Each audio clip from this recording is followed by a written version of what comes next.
How's that?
Recording?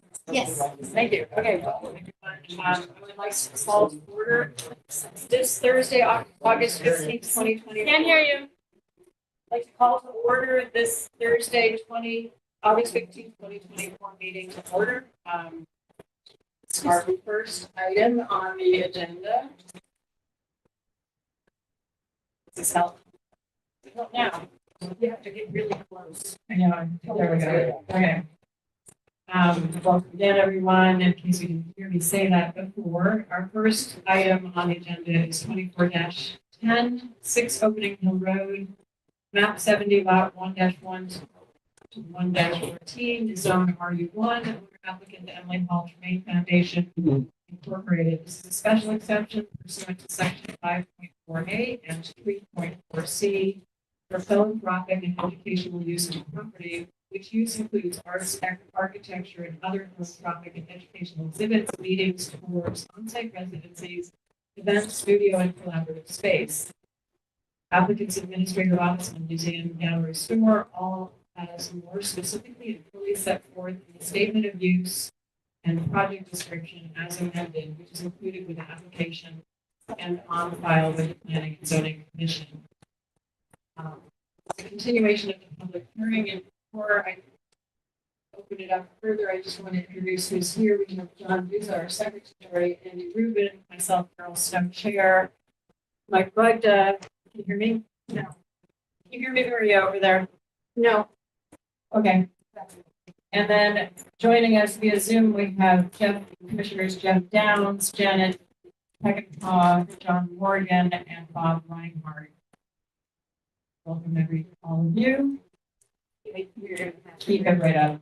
Right close, because Luckily, you're I fading haven't been in and out. talking for very long. I'm going to turn it over to other people. So, as I said, this is a continuation of the public hearing from August 1st. And I just want to make sure first that anyone who didn't have an opportunity to speak before has one last chance to speak before we hand it back over to the applicant. I think everyone here feels satisfied that their voice has been heard. So I'd like to invite the applicant to the podium, and is there a microphone there? You're going to have to share. You can share.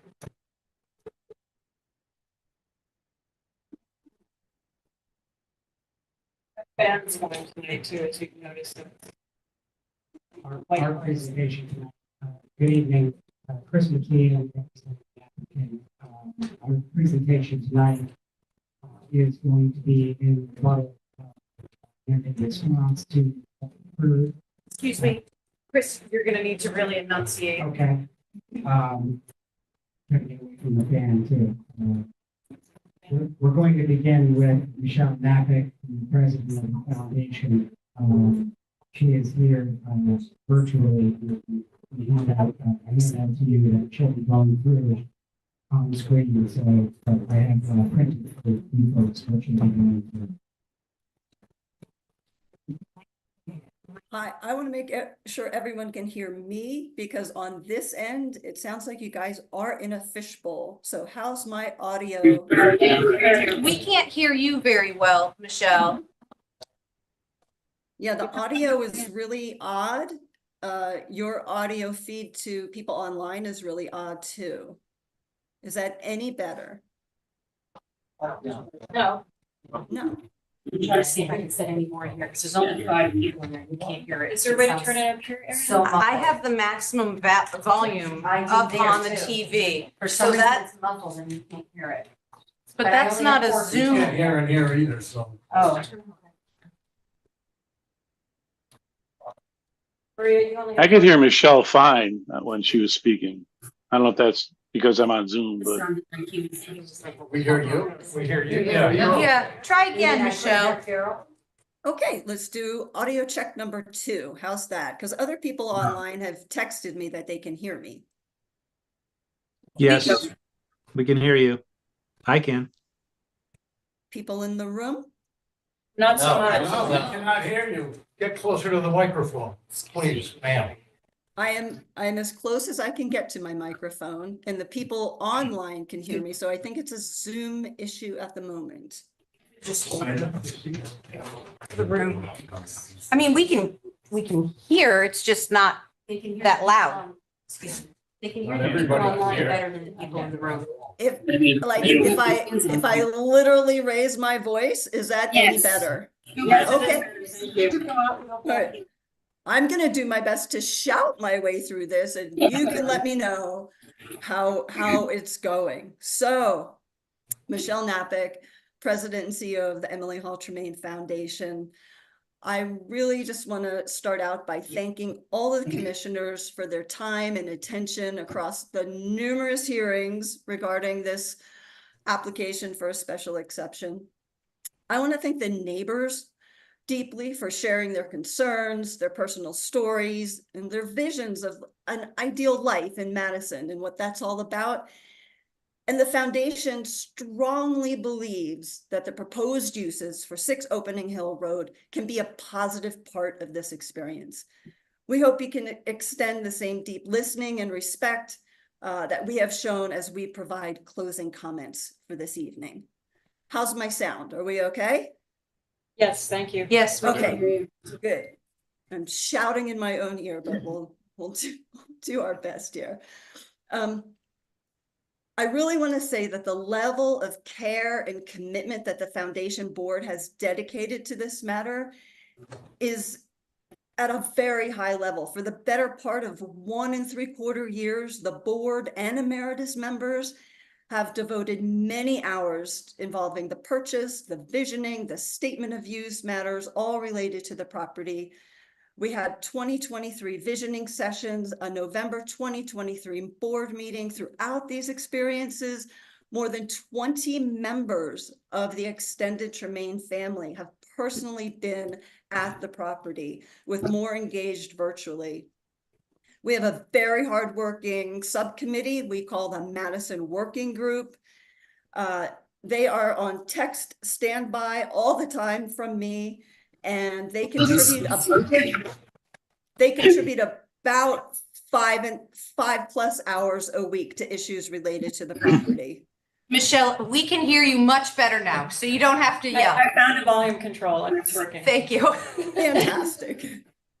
It was a different level of energy. You know. I mean, if you want to maintain it, it's great, but Okay. you don't have to shout. Okay, this is good. Thank you for that. So our Madison Working Group, it's actually a 7-person group comprised of 2 staff members, myself and Rini Besaw, who many of you have met, and 5 members of the family. Hunter Tremaine is in the room with you tonight. He's the chair of this Madison Working Group, and he is our board chair-elect. Palmer DePietro, who's online, is our board chair. Marilyn DePietro is a design professional. Clayton DePietro is chair of our Art Legacy Committee, and Sarah Tremaine is a founding board member. So from the leadership level all the way through the board, there's been deep engagement. And many of the neighbors have met this group at our open house, and Hunter, Clayton, Sarah have been engaged at various hearings. We also have had anywhere from 4 to 6 family members present virtually at every hearing. And Chris and I attempted to arrange some in-person meetings between the 4 main couples who are represented by Attorney Pellegrino and the foundation's board and emeritus members. We really wanted to be able to listen, learn, and support adjustments to the statement of use. We were trying to do this so we could make these hearings less adversarial. But what happened, I think, is then from our experience, the neighbors didn't want to negotiate and therefore, or talk about potential conditions. So these meetings never materialized. So I just wanted you all to know that. And in my role as president and CEO, I've been there for every hearing. I am so sorry I'm not in the room today. It is absolutely for medical reasons. But I think a lot of you have known I have organized Zoom meetings and calls with neighbors, one-on-one, group. I've distributed my email, my personal cell phone number through letters to abutting neighbors. We have, again, just been deeply engaged, and we're trying to even meet sometimes hostile energy with open invitations and opportunities to connect.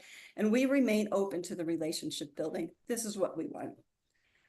I also need to underscore that we are a very upstanding 501c3 nonprofit, tax exempt as a private foundation.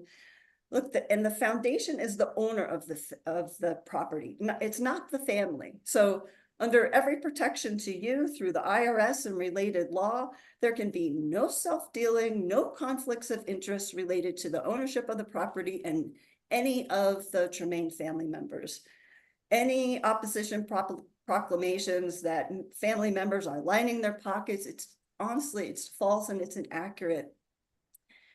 some of the level of the falsehoods have risen to sort of a legal claim of libel. We just haven't pursued that on defamation or slander. But we want you to be clear that this is not a commercial enterprise. There's no financial or benefits related to this flowing to any family members. And we've tried to make clear in the statement of use, the focus is philanthropic and educational.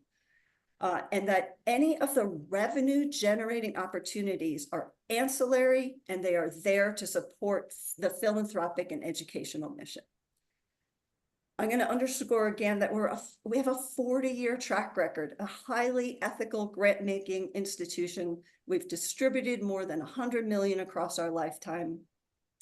Our endowment size today is between 80 and 90 million, and we make approximately 4 million in distributions every year. And most of that goes to our 3 strategic program areas. So if you want to know who we are about the arts, we are about learning differences in the field of education, we are about the environment. Look, we serve very niche mission-based pursuits in the arts.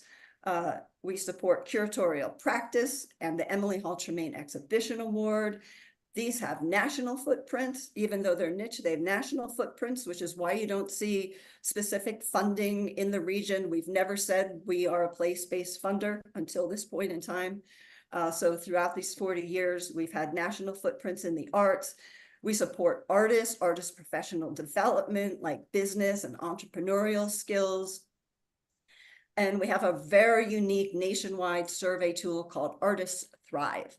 So similarly, in education, we support grantees leading early literacy educational reform that will benefit all students, all learners, but especially the 1 in 5 kids with learning differences. And finally, our most recent environmental focus has been support for the community-driven sustainability and resiliency measures and innovations. This has been more place-based focus, and we've tried to say we support the nonprofit Sustainable Connecticut and their community match fund. And we've tried to point out that there have been residents in Madison and Guilford who have applied for and received money from the community match fund. And all the youth that have raised issues through postcards and letters about their environmental passions, we would actually encourage them to get more deeply involved with the community match fund. There are an amazing amount of youth-led models for environmental action under the community match fund. And just also to clear up some, I think, just misinformation for those people who have looked at our 990s and felt like you couldn't get a story of what we funded. What you saw in the 990s was a range of board recommended grants. This kind of grant making is very common in family foundations. It enables individual board members to recommend for grants through the foundation, nonprofits that match their individual passions and philanthropic causes. This represents about 500,000 annually, and then the main story going back to the 3 million, basically that goes to our 3 strategic program areas. So that is a little bit of the clarification on the story. We're becoming more place-based at 6 Opening Hill Road. And we've tried to note that there's going to be this shift to a more hybrid foundation that makes grants and develops its own programming at 6 Opening Hill Road. We're not doing that yet. So we are on a journey, but that is part of the shift to becoming a hybrid kind of operating foundation. Again, all of these are going to be mission-based activities that align with what we do. We're tax exempt, grant making, and as we become more place-based, we will absolutely consider grants to the town and local nonprofits. And we anticipate that these will more than offset any taxes that a private resident would pay.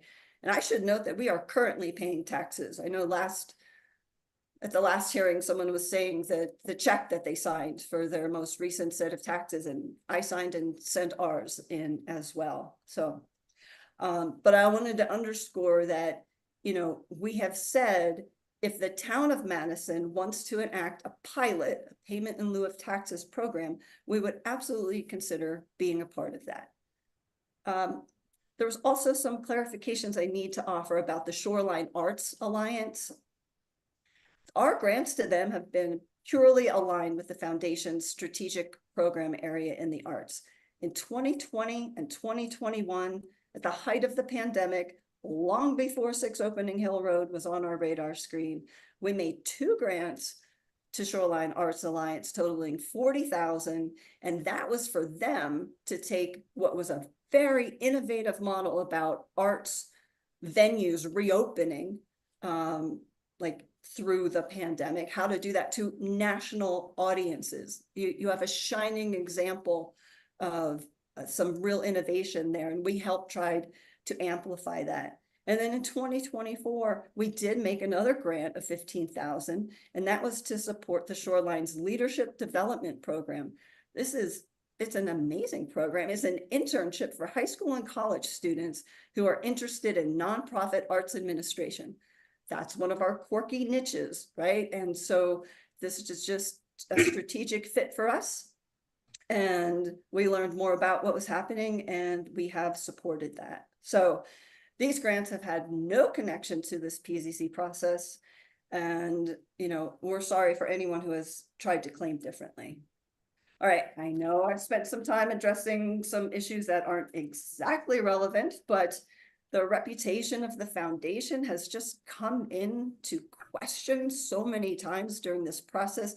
We felt it was important for you to know who is standing before you. And are there any questions related to our history or our exempt status before I kind of continue here?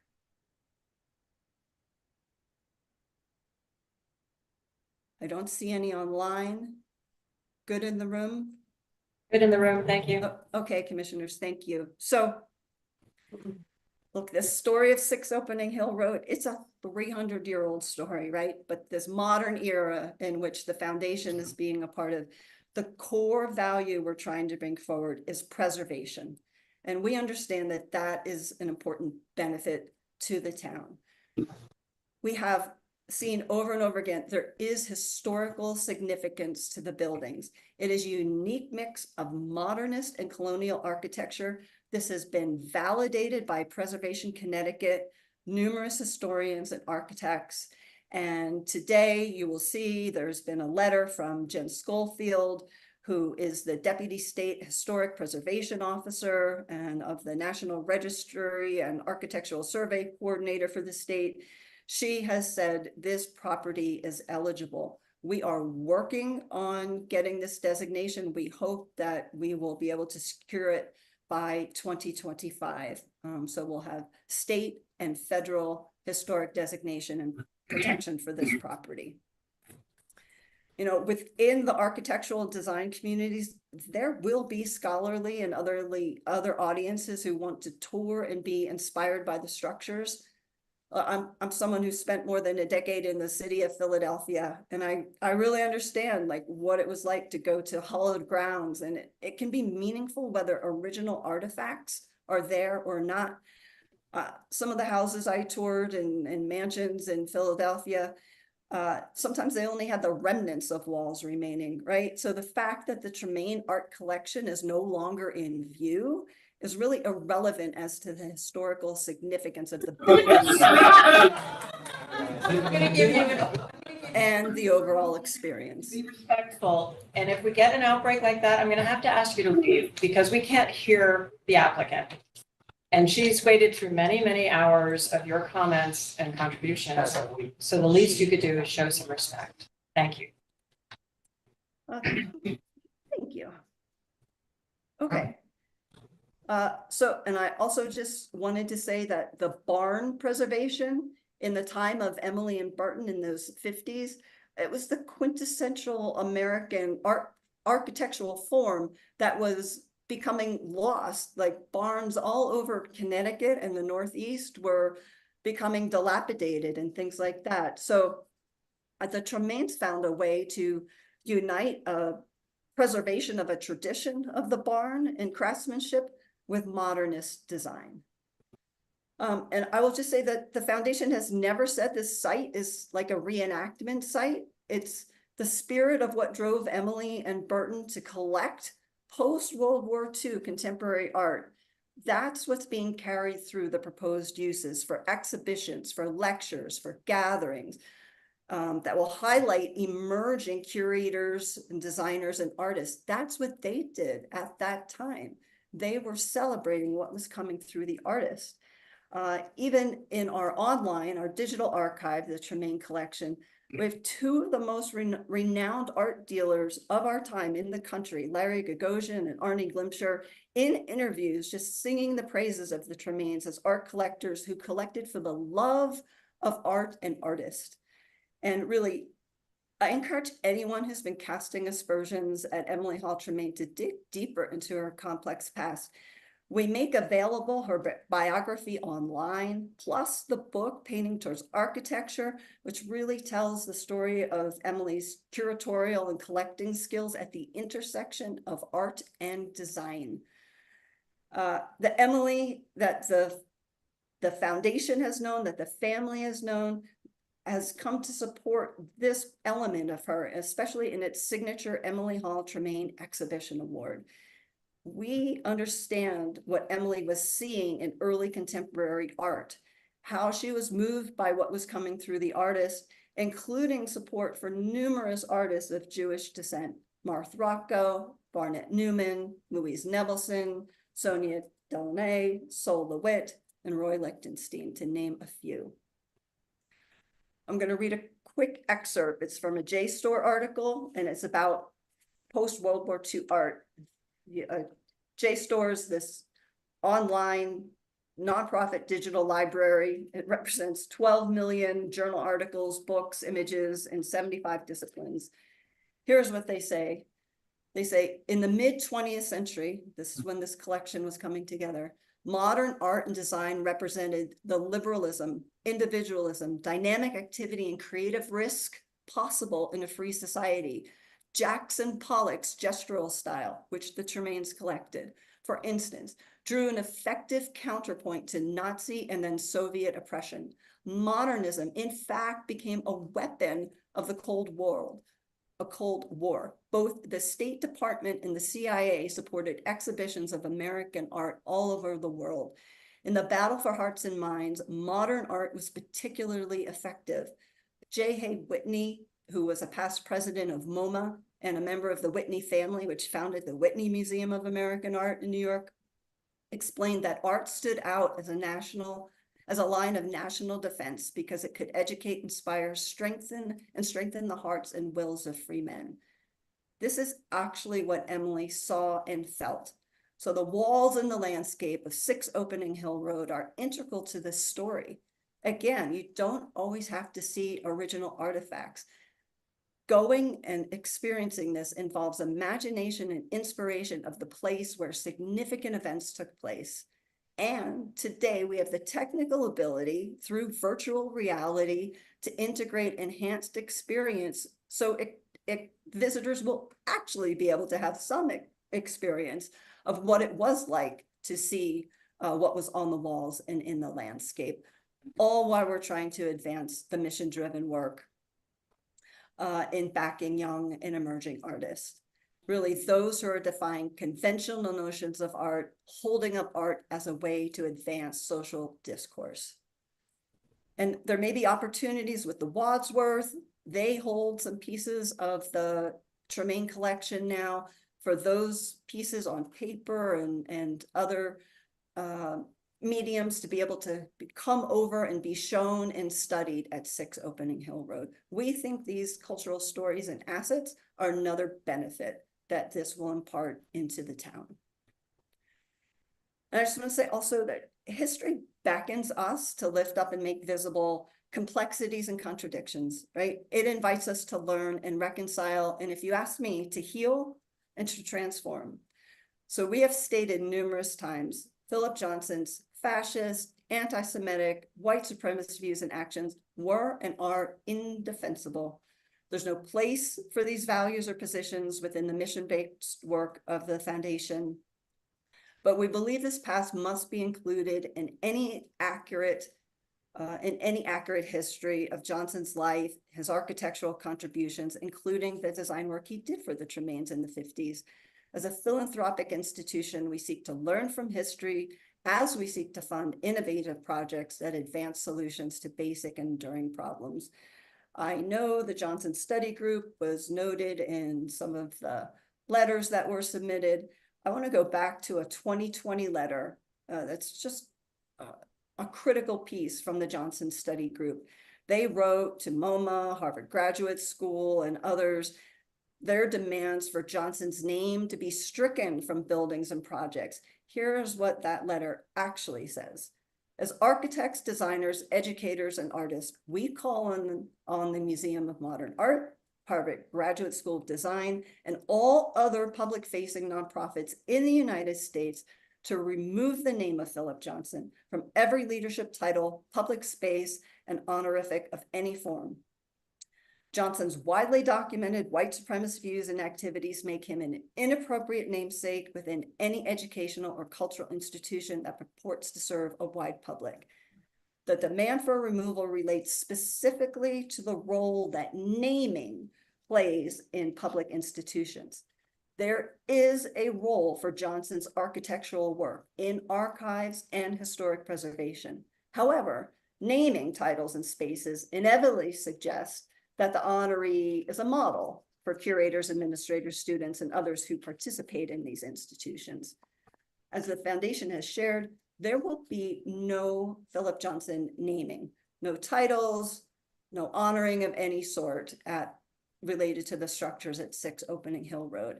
We are following that spirit, that any recognition is related to archival work and historic preservation. So here we stand today, rightful owners of 6 Opening Hill Road, rescued this set of structures from foreclosure, ready to commit upwards of $6 million or more to restore and ready this for neighborhood scale, educational, and philanthropic uses. We did not come before this body to ask for some rezoning to pursue these uses. We came as an applicant because these uses are contemplated and codified in Madison's planning and zoning regulations. I know you know this, but it states that philanthropic, educational, recreational, religious use, excluding correctional institutions and institutions for the support of persons with mental disabilities, are permitted by special exception only, pursuant to all the submittals that we have gone through and everything we're trying to pursue with the conditions around the proposed uses. And we have tried to carefully craft the uses through the guide rails of what we could do as of right. So as of right, we could operate a B&B, a bed and breakfast. And we carefully use that to kind of say, how would we look at our envisioned residencies through that lens in terms of the scale, number, things like that. We understand that as an owner, you have, as of right, you can let rooms to 2 people. So we use that to kind of guide the number of experienced guests that we would invite at any one time. And we have the ability to operate a daycare or a group home, and that guided some of our thinking around hours of operation, numbers of people, and things like that. And instead of currently pursuing any of these as of right uses, we're trying to create something richer, more comprehensive, and more protective for visitors and mission-based leaders that's wrapped in this annual operating plan, right? So you have asked us to clarify what an annual operating plan might look like, and I am going to share my screen to do that.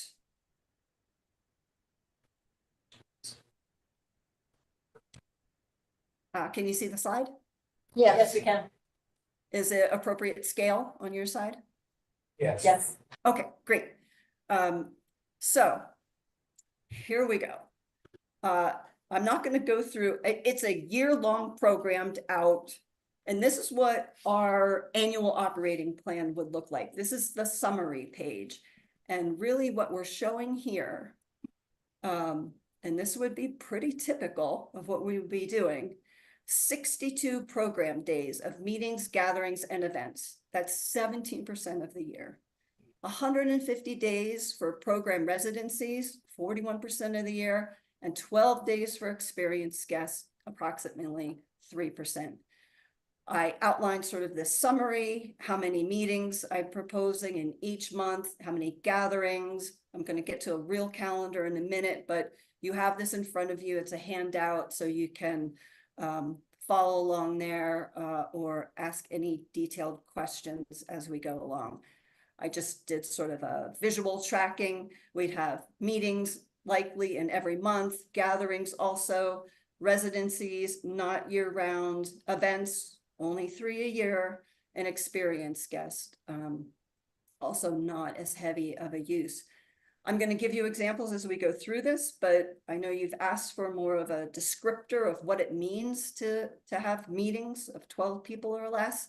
We're going to meet with grantees, our professional service providers, small roundtables in our program areas, nonprofit leaders, things like that.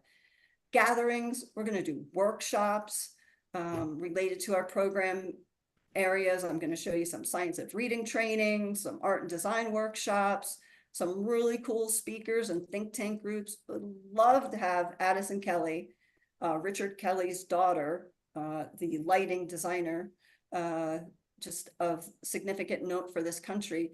She is as well in her own right. Come and do a lighting design like symposium for us, things like that.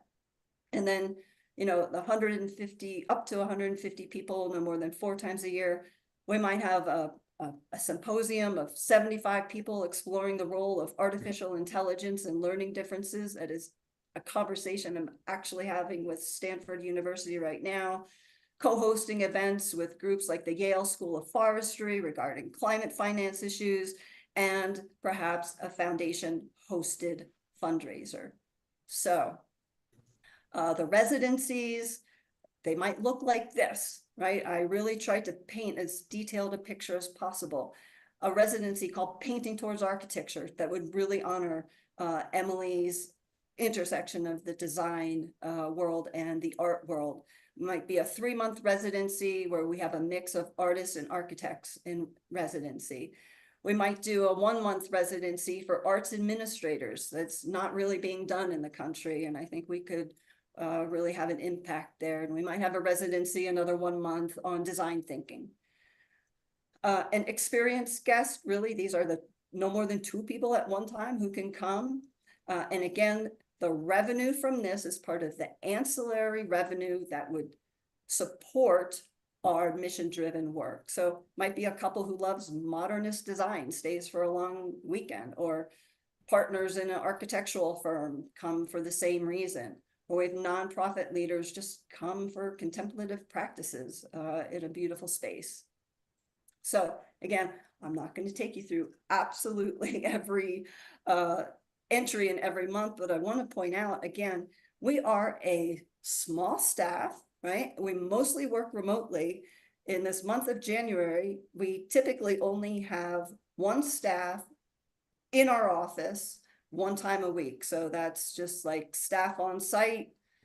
In January, we might have a meeting, up to 12 people. I said 5 people here for a grantee meeting. We might meet in this other week with Haskins Laboratory, who works on neuroscience and literacy, 11 people. I'm giving you times, 10 to 1, 10 to 3. And then we might have this gathering, right? That's the up to 25 people. And it might be around the science of reading trainings. It would be educators and leaders from a specific school district. They'll come from 9 to 4. We'll use our shuttle operation that we've talked about. And these are folks who are staying. They are lodging overnight.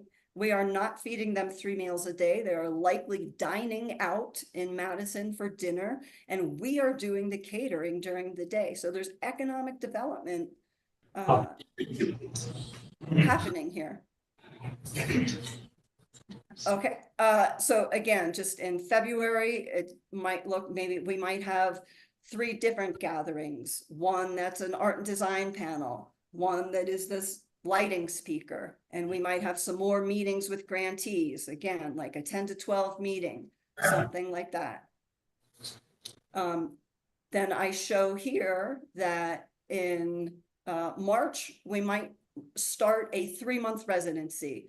4 artists, 2 architects, and 2 program staff. So they'll be in residency all the way through, and you'll see much less happening there. We might have our board meeting, which we always have in March, typically this first weekend. So we'll have our board meeting, and that counts as 2 days, 2 gatherings, but not a lot else. Same thing, then this residency continues. We might have 1 gathering, maybe it's a stormwater management panel of scientists, policy specialists, and guests. They're going to be coming for the day, probably, also using the shuttle operation. And again, we might have at the end of this residency, maybe 2 days of an exhibition. And I want to say here, like, we have never tried to be exclusive of the community. The first change we made in our statement of views was that it wouldn't be open to the general public because the neighbors insisted and asked us not to do that. They suggested having it be application only, or pre-sign up only, or something along those lines. And we said, that's a good idea, but that doesn't mean we can't have times that neighbors specifically could come or community members would come. It doesn't mean we couldn't hold spaces in the application process for the neighbors. So we have never meant to be exclusive in what might happen and what your access might be. So in June could be a popular month. I show more activity on the gatherings. I'm showing experienced guests coming for 2 long weekends in the month of June. And I'm showing the first event. And this might be our fundraiser for supporting the residencies. I'll just try and keep going a little more quickly. Same thing. We might start a 1-month residency here. That's for the arts administrators. We might have more exhibitions. We might enable our grantee partners to schedule meeting times that are important to them. August, this residency continues. We've got more gatherings, and we've got our second event. That might be an early literacy symposium. 100 people, educators, nonprofit leaders, neuroscientists, 10 to 4. They're coming for the day. I think they're likely staying. Either they've come the night before or they're staying this night. And again, they're dining and being part of the economic development engine in Madison, as are the people in residence. If they're there for a month or they're there for 3 months, they're participating in the local economy as well. I continue through September, October. I mean, you can ask me any questions about any of these things. I don't want to take too much time. I put the third event in here. It might be with Yale Environment Lecture. Maybe it's 50 people, and they're on site from 10 to 5, again, using our shuttle operation for all the gatherings, all the events, all of those things. November, December gets light. Maybe there's an experienced guest that wants to have a winter experience here. We've got some things going, and our office is closed between the holiday of Christmas and New Year's. So that is what an annual operating plan might look like. And so I'll pause and see if there's any questions on the calendar. I ask a question? Sure. I don't know whether it was a Freudian slip or you have changed your application again, but you said 4 events. I said 3. Oh, I'm sorry. Events, 3, only 3 I heard. events per year. And 4.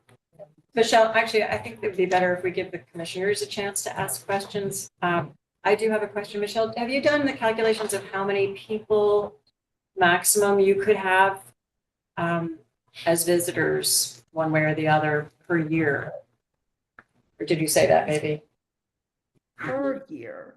I mean, like if we added up all these people, like 25 in this gathering, 25 in that gathering. No, but I could put that together for you very quickly.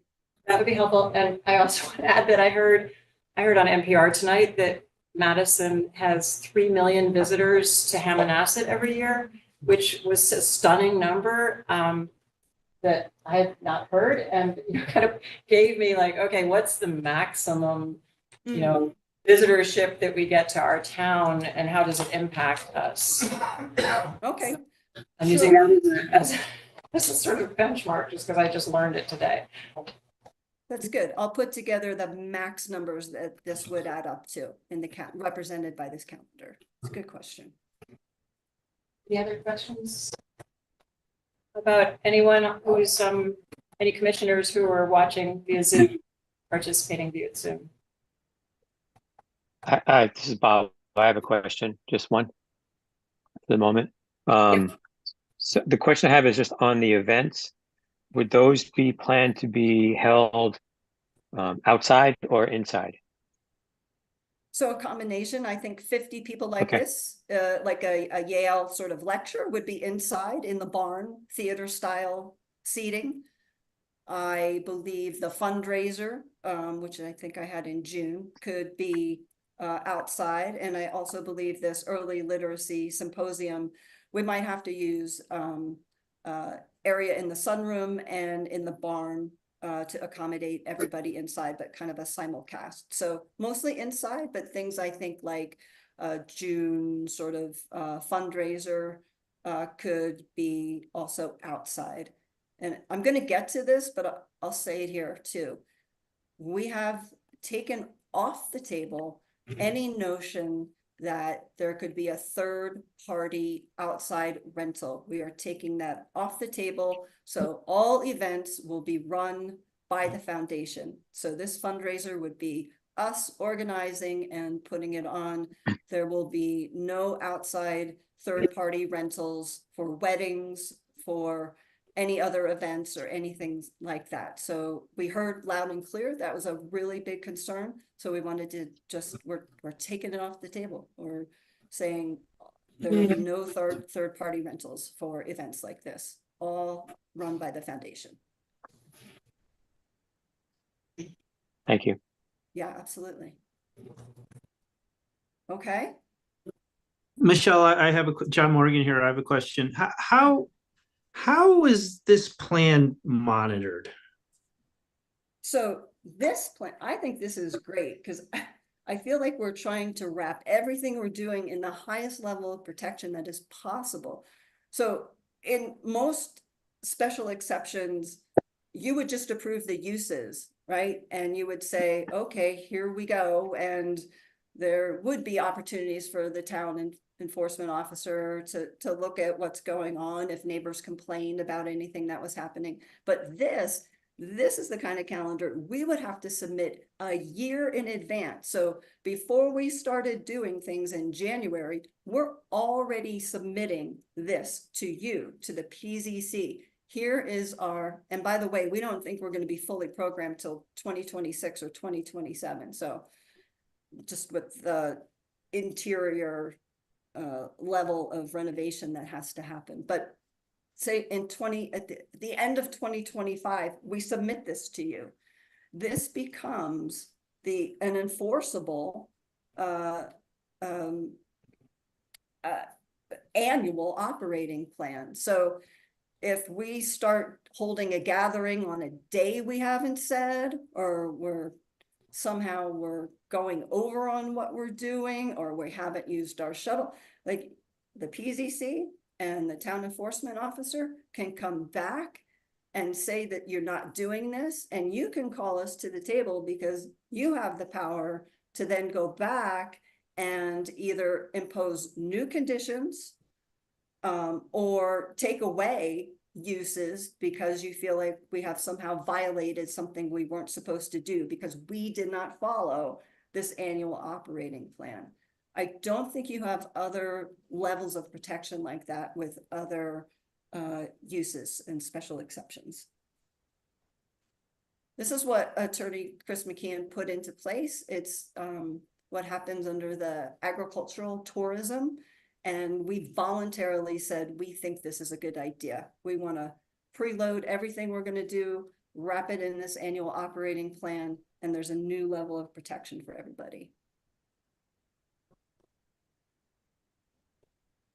Regarding the 150-person event, do you do anything like that now? And if so, where do you do it? Oh, we participate in a lot of big symposiums and we fund a lot of big symposiums, but we haven't really hosted them because we haven't had sort of an arena to do that. But we co-host a lot of them through our funding, through a lot of our grantees. I work with an independent school outside of Philadelphia that specializes in dyslexia learning differences, and they have a symposium every year of about 200 people, but it's not in a venue that's ours.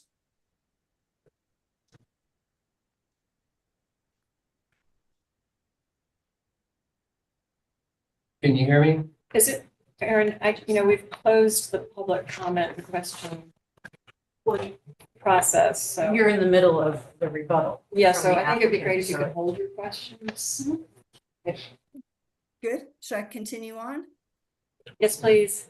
Okay, so I think we've also talked about this sort of comparison of uses, like, okay, we're in mission-based ownership, and then there's personal use ownership. And this goes back to the level of protection. So our small gatherings of 13 to 25 people occurring no more than one time per week, right? You at your house could have a book club, a card club, a game day watching party, a dinner party that might be this many people, right? Our large gatherings, you could have a backyard wedding, a holiday gathering, a graduation party. For living quarters, residencies, we could bring our artists, writers, designers, staff, experienced guests. As a private residence, as of right, you could have an extended stay of a relative. You could have an on-site nanny. You could have an exchange student, or you could operate a bed and breakfast in the RU1. And here's the big difference here. The transparency with which we're bringing, the guidelines that we are bringing. If you're just as of right, you can have any of these events that are happening over here, anytime, any frequency. Don't have to tell your neighbors what's happening.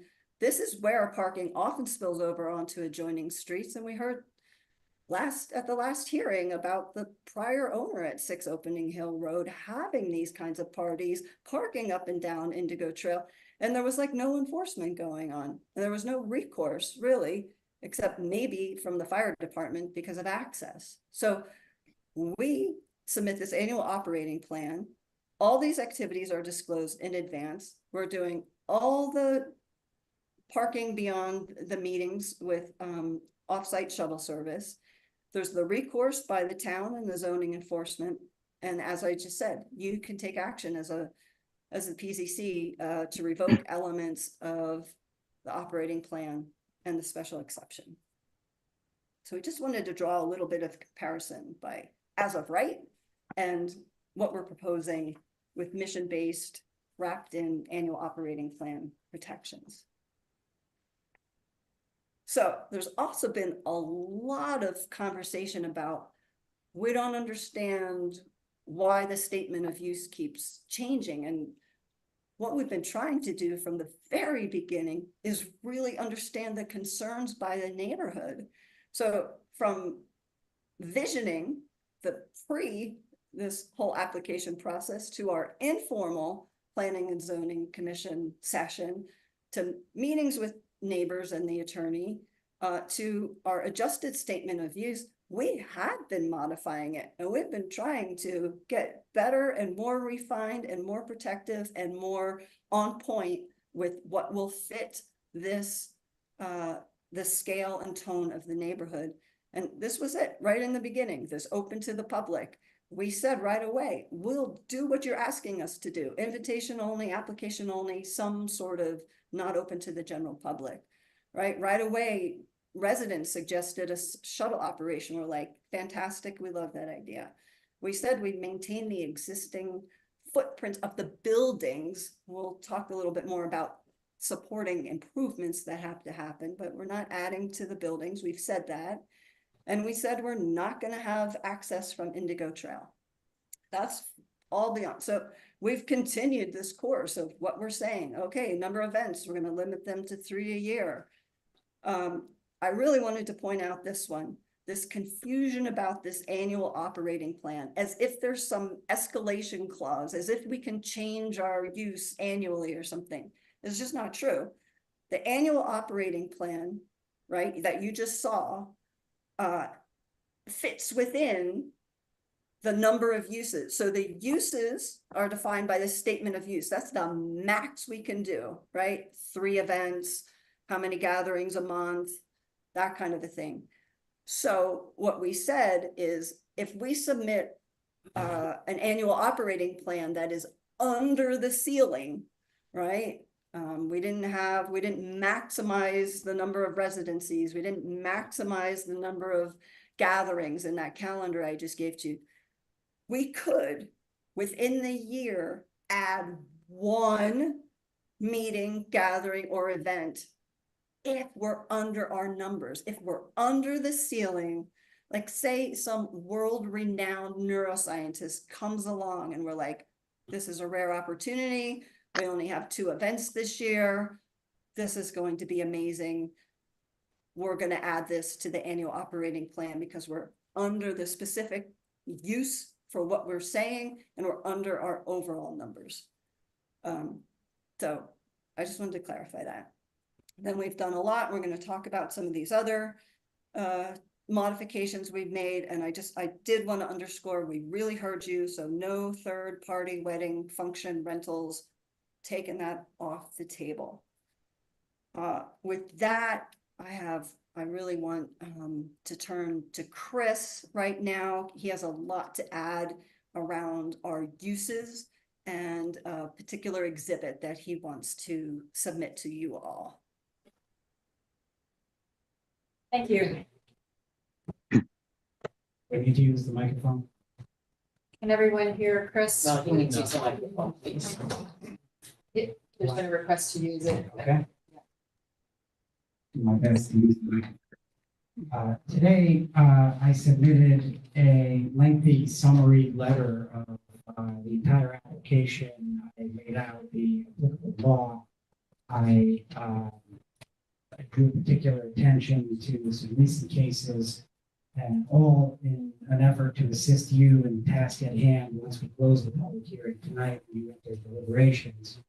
I wanted to point out that attached to the letter, which is 17 pages, but the last 7 pages are, I call it Exhibit A. It is a listing. The first section is the listing of the uses that we've now gone through multiple times. It includes the annual operational plan methodology, and it includes the original conditions that we imposed upon our uses in the amended statement of use. The second section lists the conditions and recommendations that came through our expert witnesses, the traffic consultant and the certified planning consultant. They are listed in section 2. We've indicated on the record that we would agree to implement those conditions. So they're there for you to work with and consider as you deliberate. Section 3 are additional conditions that we've agreed to during this special exception process. They include what Michelle just informed you, that as to the events, there will be no third party or outside rental for events. These will be events that are run and sponsored by the foundation. So the concept of anyone renting the spot for a wedding for their daughter or son is off the table. We've indicated repeatedly that there will be no new construction of any buildings. In the operating plan, and this is in direct response to a conversation that occurred right in front of me at one of the hearings about a point person and contact, and how can people in the neighborhood find somebody to talk to about an issue or a concern. So in the annual operating plan, we will identify and provide contact information for the following point persons: the president of the foundation, the accounting manager, and the contracted property manager who will be available 24/7.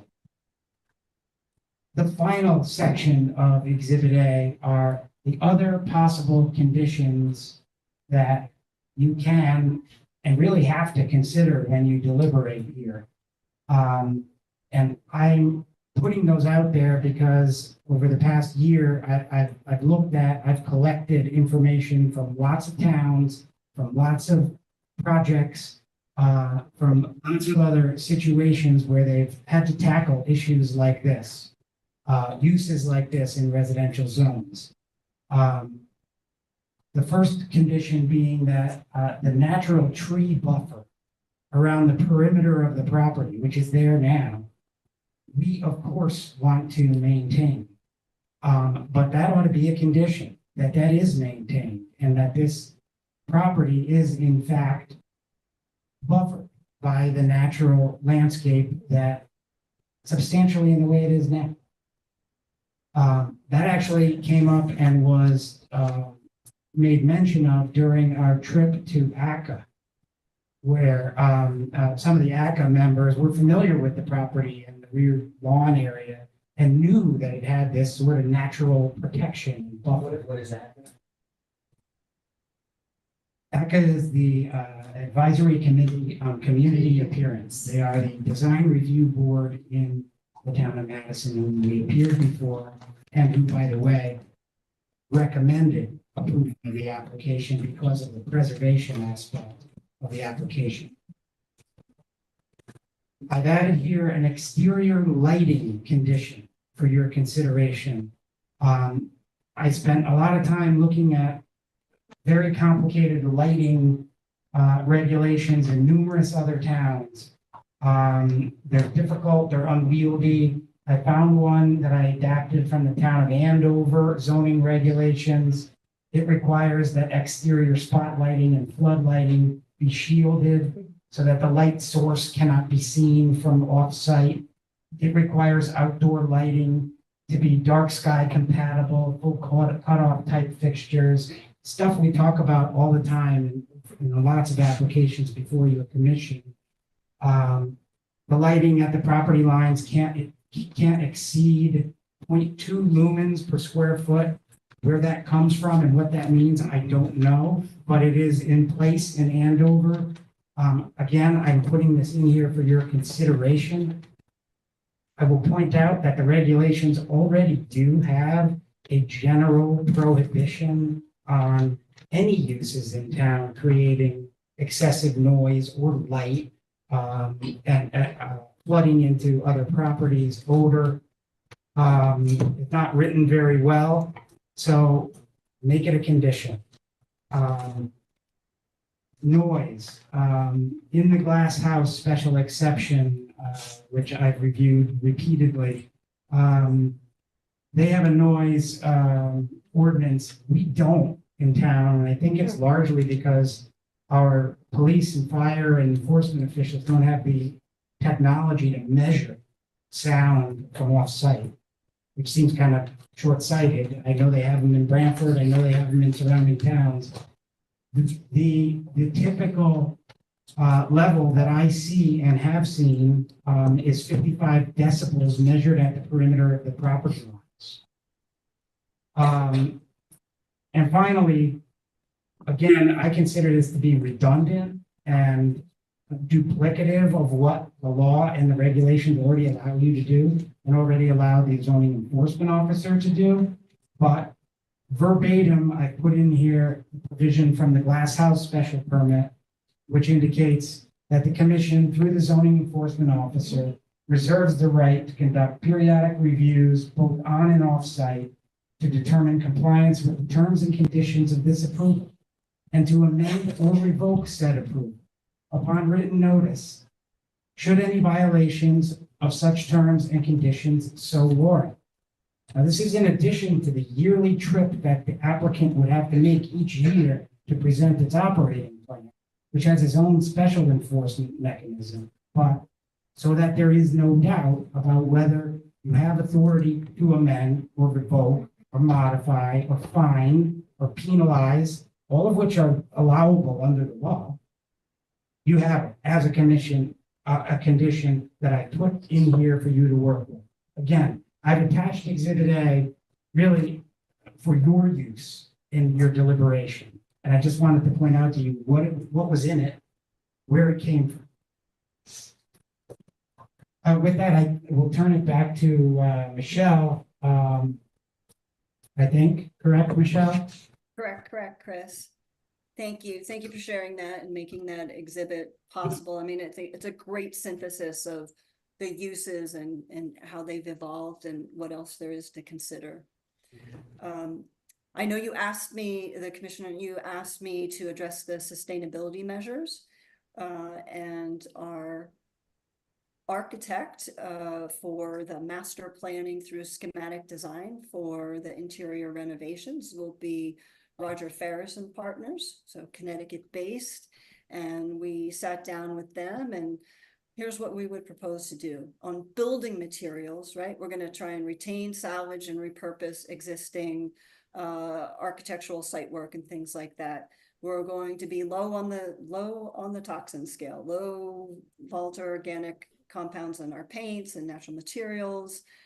Efficiency, we're going to try and achieve passive house certification, which is not easy in a structure like this. So that will take some doing, but will significantly improve the building envelope. And we're going to use high energy efficiency heating and cooling systems, probably a geothermal heat pump. We'll look at renewable energy resources, most likely a ground mount photovoltaic solar system, so as not to look at any marring of the aesthetics of the house itself. We'll do enhanced indoor air quality and thermal comfort, and of course use highly efficient LED lighting and smart controls, so we're reducing our consumption. On the stormwater and wetlands, we'll selectively replant with native wetland species, and that will help filter and absorb stormwater runoff, also increase the biodiversity in that area of the property. We're going to consider new on-site wastewater treatment, help filter and reduce nitrogen levels in the wastewater, and consider rainwater harvesting for reuse and further reduction of just water use and runoff. So that is what we contemplate for sustainability measures. Unless there's any questions here. The place we were going to go next was really dealing with comment. Michelle, sorry to interrupt, but we have a question left over from Chris's presentation. Regarding the 55 decibel calculation. So I read what you said. So 55, according to Google, is equivalent of a little bit less than two people talking. If you have 150 guests, though, I understand you're measuring at the border. How do you get to 55? I don't know. I mean, I know you measure at the border. That is again a suggested provision. I don't know that we as a town have the means to even implement a measure like that, but it is the number that I know exists in Branford, and it is the number that I know is applicable to the glass house special exception. I'm not saying it's the right number because I don't know enough about that, but I included it because noise is obviously a concern, and it is something we want to avoid having be a problem for others. So it's a suggestion as a way to somehow limit that concern and address that concern. I know that 55 number appears in a lot of places. You can do a simple Google search and you'll find it. I don't know where that magic number comes from. I wish I did. Don't. Okay, great. We're actually going to turn back to Chris because we wanted to comment on the property valuation analysis, and Chris is going to address that issue. Okay, so obviously we have submitted the report and the testimony of Mark Nadeau, who is he's the only experienced, licensed, certified real estate appraiser to offer evidence in this matter. His qualifications are listed in the final pages of his impact study, and they speak for themselves. Mr. Nato was contacted by a neighbor, as we heard last month, well after he had been communicating with us, and well after he had formulated an opinion that the uses we were proposing were not going to have any impact on surrounding property values. That was not told to you when that was reported, so I'm reporting it to you now. The criticism, which frankly I even heard from some of the commissioners about using schools, and you're not comparing apples to apples. And appraising of real estate is by no means a precision exercise. We probably all know that. But I think saying, oh, using schools or the Mercy Center in a different part of town, you're talking about apples to apples, that misses the entire point of the impact study, which is based on real estate appraisal industry standards.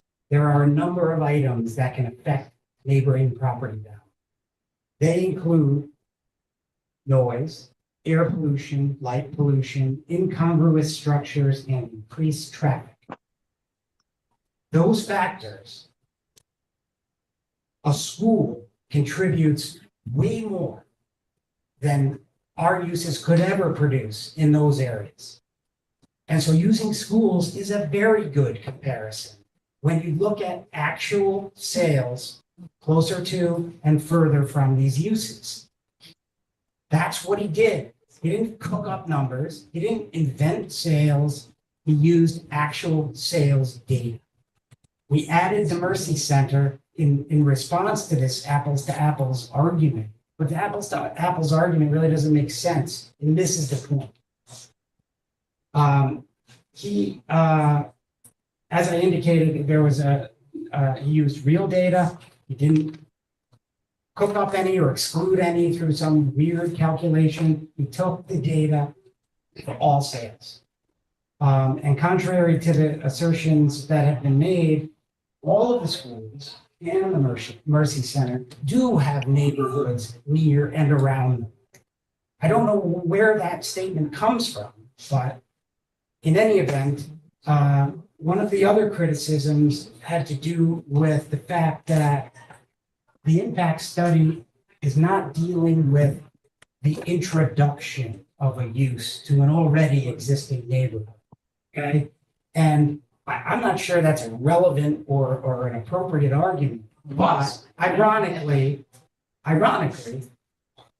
there is a study that did deal with the introduction of not-for-profit and charitable type uses being put into a residential neighborhood. But that, of course, was criticized and shot down by the opposition as well. And that is the Indiana study that was put before the Economic Development Commission. And rather than speculate about it and convince you or anyone else that you ought to rely on it, I thought I would submit a copy for your consideration during deliberations. And you can make your decisions up, your mind up for yourself about whether this will have an impact on the valley. So I'm going to hand this to Ms. Mannix so that it can be made part of the record. And then the last point I wanted to make, and Attorney Pellegrino had mentioned that there was a real estate broker who wrote a letter opposing the application, and I found the letter I believe he was referring to from Kathy Lynch, a realtor in town, somebody I respect and work with all the time, and I can only wonder what or how she was brought to write a letter like this, because it seems somewhat out of character for her. But be that as it may, she clearly stopped short. She clearly stopped short of what we would like her to say, which is, she says it could potentially hurt property values. That means speculation. She doesn't know. She doesn't know. And this letter was written on July 31st. And congratulations to Kathy, who's an excellent agent. 2 days later, I'm looking at Instagram and I see that 58 Indigo Trail sold under contract And it states in the post, lots of demand for this. Now, I will say to you, I'm not a real estate valuation expert. I don't know what property values are on any given piece of property at any given time. But I will say this. The pendency of this proceeding and it being in the public eye, it will never be more in the public eye than it has been. With signs on the road, full page ads in the paper, social media blitz.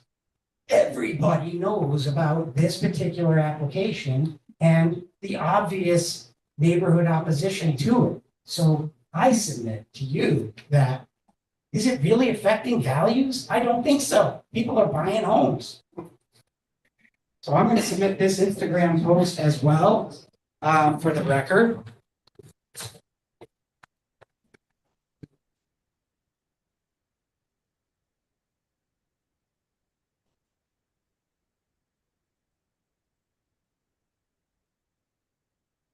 I think I'm going to ask Michelle to complete before she hands it back to me to offer my closing remarks. Yeah, okay, Chris. Yeah, just a quick note on that Indiana study.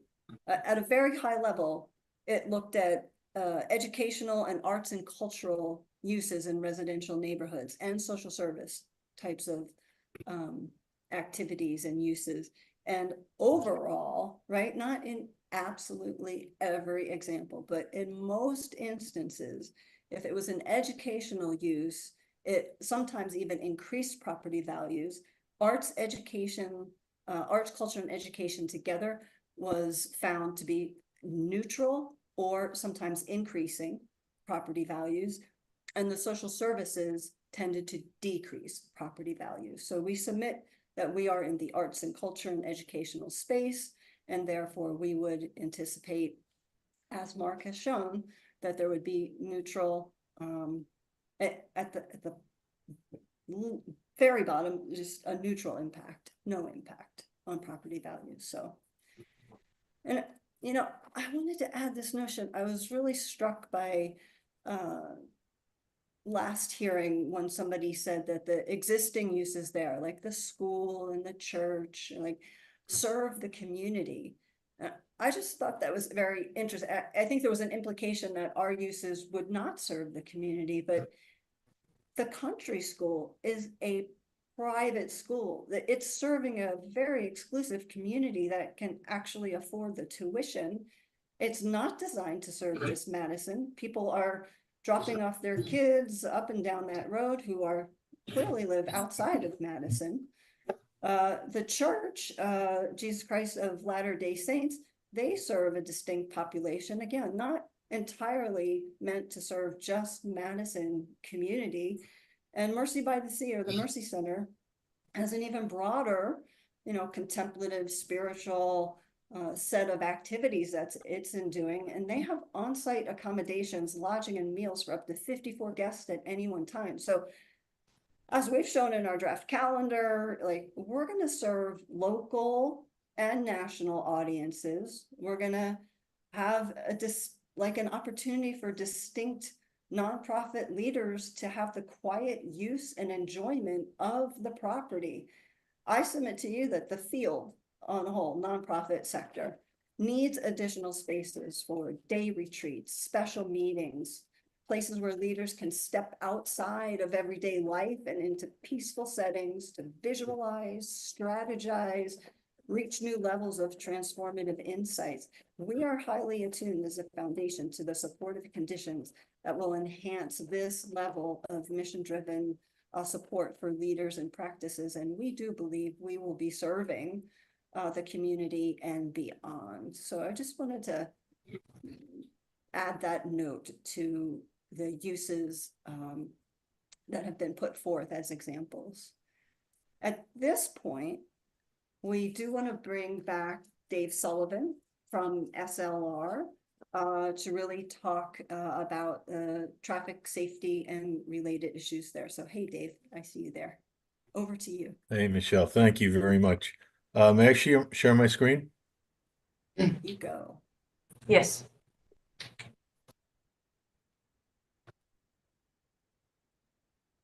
Okay. Let's get this out of the way. And for the record, my name is David Sullivan. I'm with SLR. A letter was submitted today, which is up on the screen, and it basically addresses four particular comments. I know there's been a lot of discussion from the public, and there was also the PowerPoint provided by the attorney last meeting. So we have a couple of points from the general comments and a couple that we took out of the PowerPoint, and I'd like to just go through those quickly. One had to do with the guide rail. There was some discussion that while the guide rail may be a nice idea, that it would just serve to reduce the width even further. I just wanted to explain a little bit about how this guide rail does get mounted. This is not particularly useful, but if you think of the barriers as these darker black lines, the guide rails attach to the end of them and go out from there. So the intention isn't to protect the inside of the barriers. The intention is that when you're driving down the road, you don't hit the blunt end of the barrier, because that's where the real danger is, and can cause significant damage. So with that being said, I'll just go to this. These are some engineering drawings that our structural engineers had prepared. I'm just going to point to this one here because I think this might give us the best ability to understand what's happening. So if this larger square were the barrier, the concrete abutments that are out there today, this would be the guide rail, which as you approach it. So if I was traveling westbound, I would hit this guide rail first. This is the total width of the guide rail. Where it mounts to the barrier is just this short section here, and the width of this piece of guide rail is less than 3.5 inches. So you have one of these on either side because there's a barrier on each side or an abutment on each side. So the reduction in the width is less than 7 inches. It's between 6 and 7 inches, and we'd ultimately be left with still in excess of 20-foot width of that bridge. So I thought that was important to clarify that we're not significantly reducing the width. The second thing has to do with the routing. Now, this was an interesting comment that I heard, and it was that I think it was put as, why can't we make everyone go to and from Guilford and not go take a right or out or a left in coming from Madison?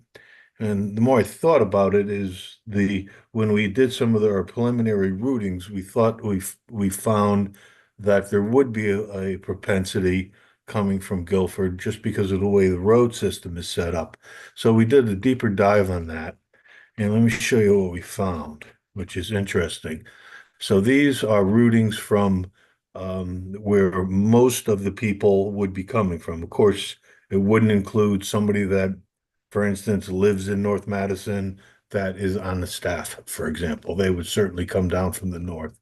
But if you're coming from I-95 to or from the east, if you're coming I-95 to or from the west, if you're coming from Beach Hotel, if you're coming from the commuter lot, if you're coming from Madison Center, all of the routings from Google Maps, from any of the mapping softwares, sends you through Guilford up Norton Town Road to the site at this location. So in fact, we think it's going to be a natural occurrence for that to happen, that most of the vehicles will be coming to and from the Guilford direction. However, we could also further reinforce that. For example, in any of the instructions or reservations or things like that, it could be spelled out that these are the directions, and you should come in this particular if you're driving. And the other thing that could be done is a sign be put at the exit, giving people some directions. So, for instance, if you want to go to Route 1 or I-95 in either direction, take a left. So that I thought was kind of confirmed what I had thought, that most of the traffic will naturally go to and from the Guilford direction. Uh, the third comment, and this came from the PowerPoint, I believe, and I couldn't really follow the math, but I think the comment was that there'll be 10,000 trips a year to this facility. So I wasn't able to verify or validate that number, but I just thought it was important to put some perspective on what 10,000 trips a year really means. First of all, as you may know, having heard traffic studies in the past, we don't look at annual trips as a measure to determine impact. In fact, we don't even look at all day traffic. We look at peak hour traffic of a facility. And in this particular case, we're very conservative, assuming the activities, if they when they would occur, that they stacked upon each other and they stacked upon the commuter peak hours. And we still found virtually no impact to level of service and very good levels of service. That's to the side, though. The second, probably more important thing is to really put in perspective what 10,000 trips are, since it sounds like a really big number. Two or three single family homes would generate 10,000 trips a year. So, even the number of 10,000 that was generated is not more than two or three homes would generate in a year. Another example would be if you look at the average daily traffic on Opening Hill Road. If you did the math, there's 350 vehicles that'll pass the site. So while 10,000 seems like a large number, as it was developed, when you annualize anything in this fashion, it sounds like a large number, and it's really a small number compared to some of the comparisons I just made. The last thing, and I think this may be the most important thing, this has to do with the vehicle turning maneuvers. I did look at the ones that were in the PowerPoint, and we did our own, and I'd like to go through those with you. Okay, so this first one, this is a single unit vehicle. So this would be like a box truck. And these would be the trucks that, if you're getting a refrigerator delivered to your house or furniture delivered, in this case, maybe they're bringing tents or supplies or something like that. This shows them entering and exiting from both directions into that gravel driveway area. And and this right side shows them exiting. And the important thing is they are fully within the driveway, which I'll speak about in a second, but the fire marshal asked us to widen that to 20 feet. And this is entering, so no encroachment over the center lines, which is really what we want to make sure is not happening. So those are the single unit box trucks, which can easily make that maneuver. The second one shows what we call the Sprinter van. These are the FedEx and Amazon type vehicles, and these would be going to the front. So what we're showing here is on the left, this is a truck coming in, a Sprinter van, I should say, coming in by a right turn and exiting via right turn. And this shows the opposite movement.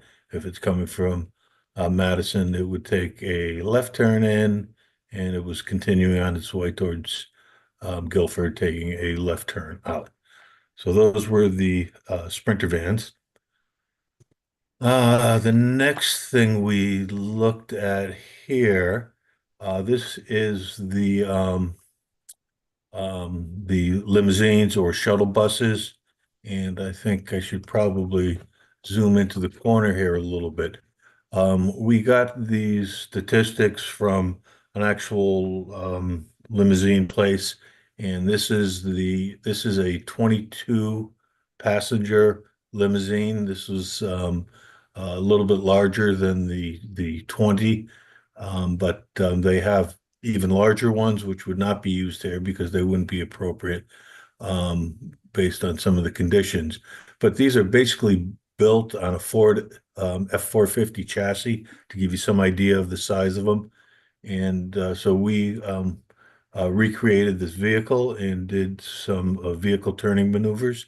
And you can see again, if you look at the red hatching, the red hatching shows that the shuttle bus could enter, circulate, do their pickup drop off, and again be on their way. We're only showing it to and from the Guilford direction because most of the origins or destinations of these vans will lead them that way, but they'll also be directed by the foundation to come in and exit in that direction. The last one is the fire truck. So Mike Ott, who you'll hear from momentarily, but he had conversed with the fire marshal. He also had a conversation with the Guilford fire department.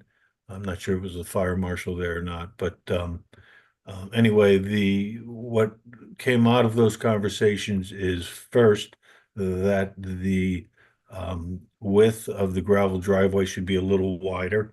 So we widened it out to 20 feet. And secondly, there should be an area at the end so his emergency vehicle could turn around and exit. This is a visual of the truck that we were asked to analyze. So fire marshal gave us all of these statistics, which we put into our model. This is one of two size pumper trucks that the town has. This is the larger of the two. Excuse me, it's 32 feet long. And he said, I want to be able to get in the gravel driveway. And since it's longer than 150 feet, I need to be able to turn around at the end. And I want to be able to get into the driveway in the front, the circular driveway. So what we demonstrate here is that, yes, it can be done. And we show them entering, turning around and coming back out. This is if they're oriented to the volunteer fire department to the north. And this is likewise showing them coming in and returning in that direction. And then we said, well, what if they're coming from one of the other firehouses, which may come through Guilford roads, or in fact, maybe Guilford is helping out for some particular reason. So we showed the same pumper truck being able to take a right turn into the 20-foot driveway, take a left out, and of course it would turn around the same as in the prior graphic. And this is showing them coming in, circulating to the front of the building, and then coming out, returning towards Guilford. So that's a summary of all of the follow-up information we had. Be happy to answer any questions, or I'll just turn it back over to Michelle. Thank you. Any questions from commissioners? We're going to hold your questions, okay? This is a rebuttal for us to hear in response to everything that you all have said. Any commissioners on Zoom? Any questions? Okay, I think we're good. Then I'm really just going to hand it over to Mike Ott, our civil engineer. Thank you, Michelle. Good evening, everyone. Just for the record, I'm Mike Ott. I'm a licensed professional engineer and land surveyor with Summer Hill Civil Engineers and Land Surveyors here in Madison at 60 Wall Street. Just to clarify what Dave Sullivan had said. I did, in addition to reaching out to the town's fire marshal and asking him to consult with the downtown and North Madison chiefs regarding this proposal. I also had a conversation with the assistant fire chief in Guilford, Mike Shove, who was familiar with the project, but I explained it to him and spoke to him about their role in responding under mutual aid and code requirements for this particular site, and had the same conversation with the town's fire marshal. So I'm going to speak just really briefly about a couple of specific comments regarding the septic system that we've designed to serve the two buildings on the site and the existing well that currently and will in the future provide potable water to both buildings. So may I share my screen? I think I might be able to.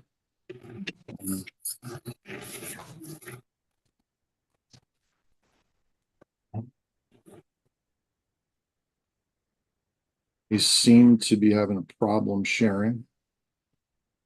Bear with me 1 second. Here you go, Mike.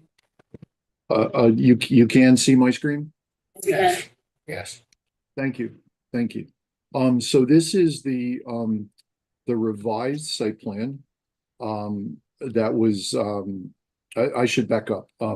In addition to speaking about the septic system and the well, and this will be very brief, I also just wanted to show the commission and the public the revised site plan that we did in response to the downtown and North Madison fire chief and the fire marshal's comments. And I'll zoom in a little bit here.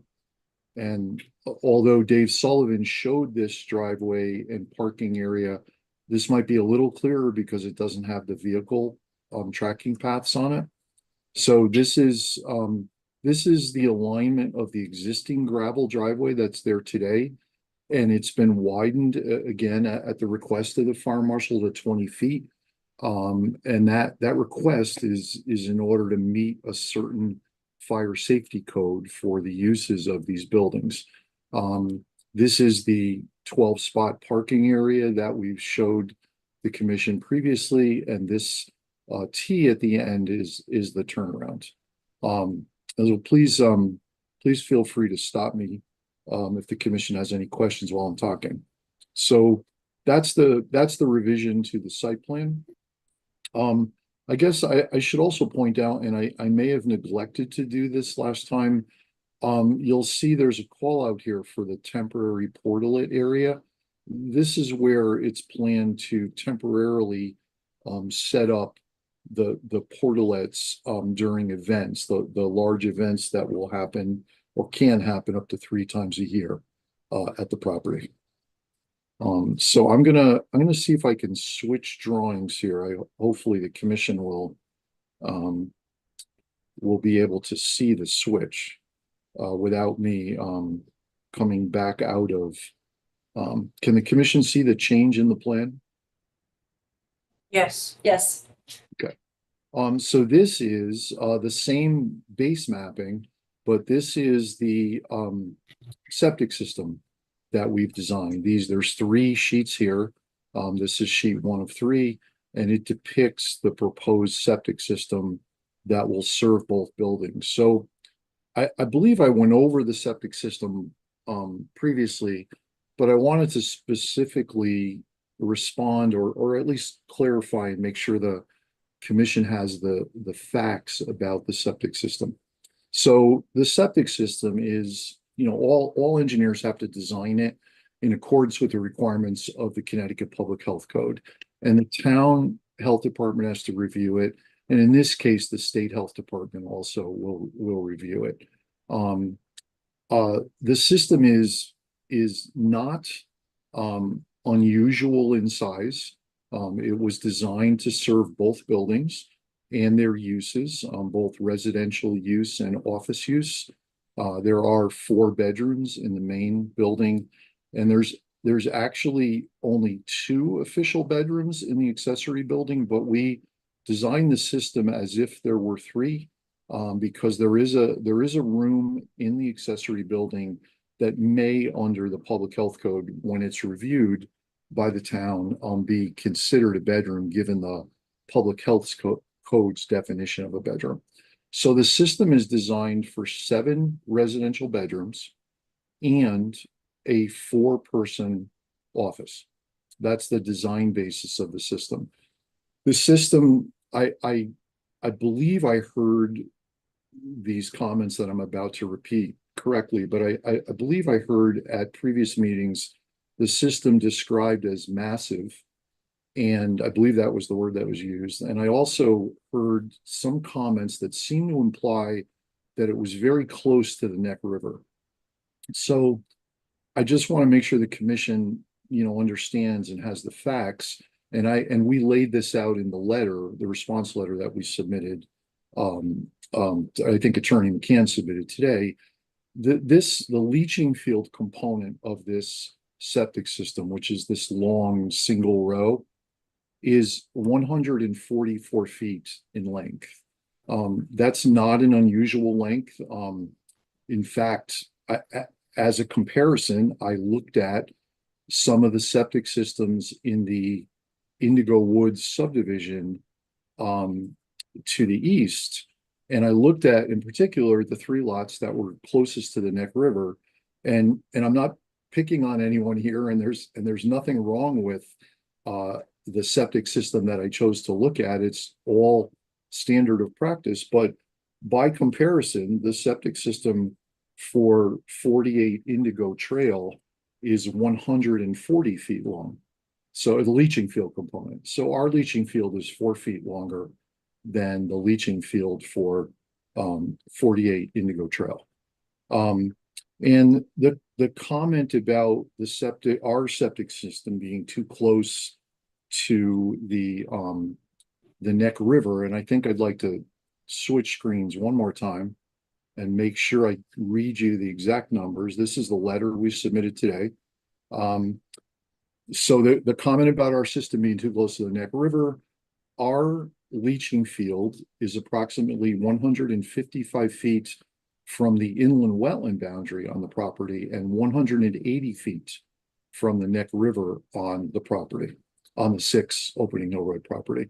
And again, as a comparison, and again, there's nothing wrong with this. The system at 48 Indigo Trail meets all the requirements of the public health code, but that system, again, is 140 feet in length, and it is approximately 75 feet from the inland wetland boundary on their property and 105 feet from the Neck River. So again, we are 155 feet from the wetland, and I'm try to read you the right numbers, 155 feet from the wetland as compared to 75 feet, and we are 180 feet from the Neck River as compared to 105 feet. In practice, nothing wrong with either of the 2 systems. Just wanted to make sure the commission had some perspective on the system we've designed.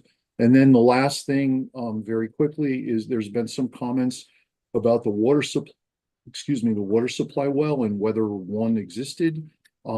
There certainly there have been people, as you know, living in both buildings, and there's certainly a water supply source. We searched the town's records as part of our due diligence, couldn't find any records on the well. We made several inspections of the property and could not see it visually. Not unusual for an older property and an older house. A lot of times they're below grade. Sometimes they're actually located within the building. And sure enough, the owner found a record that seemed to indicate that the well might be within the most westerly addition to the main building. And the owner hired a specialty contractor to do an investigation and confirm that the well, in fact, is located beneath the floor in that westerly addition.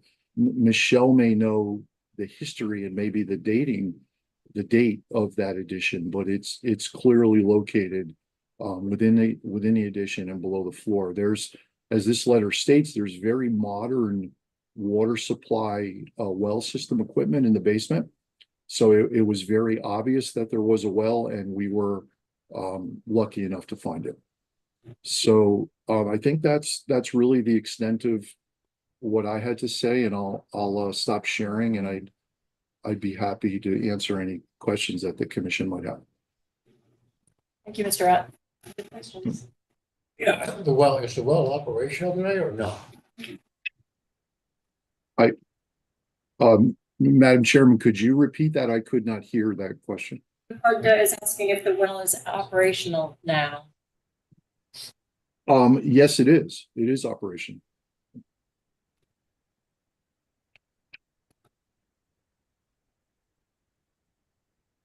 One on Zoom with a question? I do. I have some questions. I'm sorry I'm sorry my video is not on, but the internet's been cutting out here, so I'm trying to keep the bandwidth narrow. I think I have 3 questions. When you showed the drawing for where the portalets are going to be, they look fairly far from the residence. Do you have an estimate how far they are? It'd take me a minute. I could open No, you don't need to do that file, but they're placed purposefully. The events, as you know, will be, my understanding would be out on the lawn. And we push them back a bit, so Right. they're kind of not front and center with the event, if that makes sense. No, that makes sense. That's how it looks to me, that they're far enough from the home that they'd be meant for outdoors. Does the before this, the presentation was that most of the events would be held indoors. So next question is the septic system you're building, which seems to be fairly robust, I guess you could say, which is good. Can it handle an 8-hour meeting of 25 people multiple times a year, or is it going to start pushing its capacity? I'm not an expert in this area, so I'm trying to understand. No, that's a good question. That's a very good question, and I probably should have said that. I should have brought this up. The answer is yes. So septic systems for residential uses are designed solely on the number of bedrooms. Right. And it's assumed that there are 2 people per bedroom, 75 gallons per person, so 150 gallons per bedroom. That number has a safety factor in it. It's larger, in other words, than if you were to study water use from residential facilities or residential buildings. And it also contemplates what might happen at a single family residence. And Michelle had a great slide earlier, and I won't be able to remember it all, but she did a great job of explaining, for instance, that a meeting, a 12-person meeting might be the equivalent of a book club.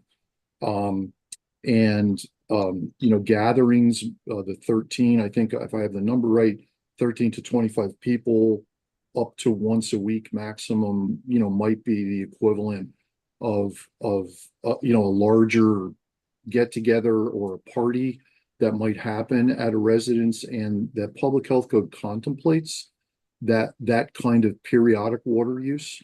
So the answer to that was a long-winded answer, but the answer is yes.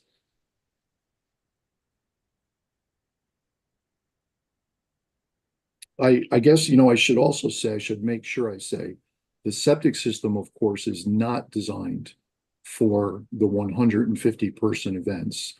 That would not make sense. It's only limited to 3 times a year, and that's why the temporary toilet facilities.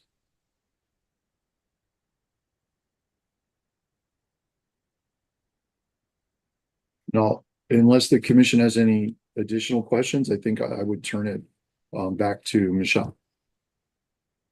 Thank you, Mr. Ott.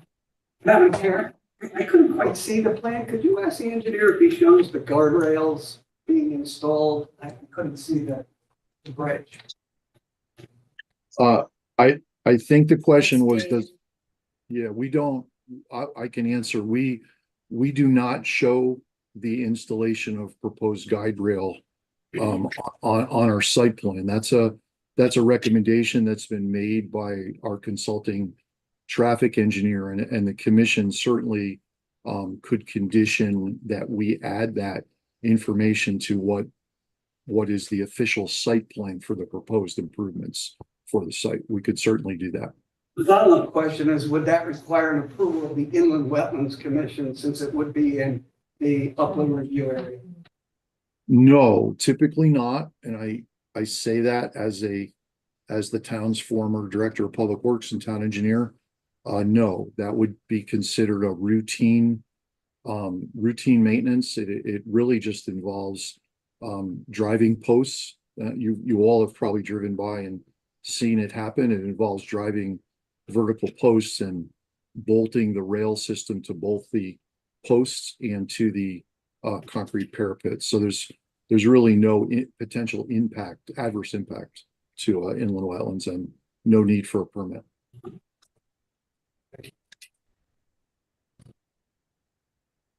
Michelle, back to you. Yeah, okay, great. Thank you, Mike. Thank you, everybody.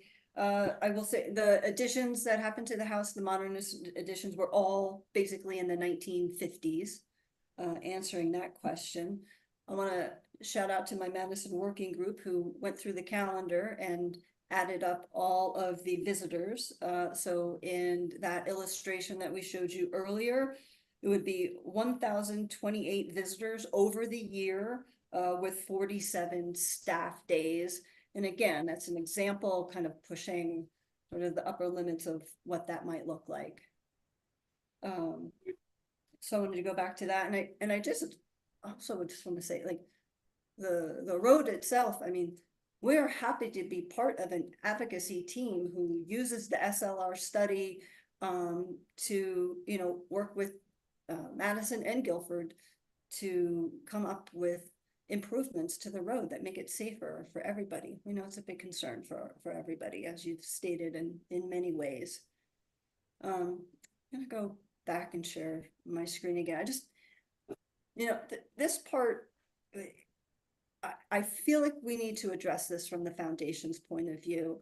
It's not necessarily my style to be a little adversarial myself, but you have faced such a chorus of opposition opinion, but like 150 people reciting, signing, publishing sort of the same erroneous claims that this is a circus, that this is going to be a commercial center, it's an event venue, it's a money-making operation. That is just does not make it correct. In fact, it has built, from our perspective, you know, an atmosphere of like fake news. And I want to go back and just talk about 3 of the sort of petitions. You know, the one from the physicians just citing how many people they've treated from pedestrian and bicycle injuries. And we're sorry this experience happens on this road, but I mean, it's just sort of a wrongful claim that our use is going to exacerbate this. None of these incidents were caused by anything that's happened on the site now. And according to Dave and the SLR traffic data analysis, we're not going to exacerbate these uses. And according to what Dave said about, you know, 10,000 vehicle trips a year, and I think it was Mr. Lockhart himself who said, I'd rather see this property be subdivided into 2 or 3 large homes, which would generate as much or more traffic at that per year, which isn't even the value that traffic engineers use. But if we're using it as a comparison, 10,000 trips a year, if you had 2 or 3 homes on this 6-acre property, it would be this equivalent number of trips. So I just would the physicians sign this statement if this were going to be 2 or 3 houses instead of what we're doing? We're just trying to have some clearer perspectives here. This was a publication, it was an ad, and all my arrows are just points of proclamation that are just not accurate. There's no guise of art and philanthropy happening. There's no increase in noise. We've just talked about that. We just talked about the traffic concerns. We just talked about this criticism that it's by invitation only, as if it's a criticism and not something the neighbors actually wanted. We said we would put in a vetting process for the residencies. The disruption of wildlife and habitats, I don't know where this comes from. I don't understand the claims. We just showed you our sustainability measures. We just talked about the economic development benefits, and the relationship between Philip Johnson and Emily Hall Tremaine was as their architect, and they knew each other from the art world. So these are just exaggerated claims that we feel really amount to some level of propaganda. The petition that how many people signed I'm not sure what project this is. I think, Chris and I have said if this petition were put in front of us, we might sign it too, but there's no retail store. We took that out a long time ago, any notion of that. It's not an event venue. We're not going to have light pollution. We're not having this temporary signage visible for 4 weeks at a time. We're not having parking capacity for 150 people. We do not have the right to change our use annually. We're not constructing additional structures.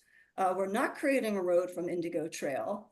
And we're not looking to increase any traffic concerns or disturb wildlife or anything like that. So more than half of this petition is erroneous in its claims. And so, yes, there are a lot of signatures. Yes, we know you have a lot to consider. But we really just wanted to try and bring a little perspective from our end on what is happening.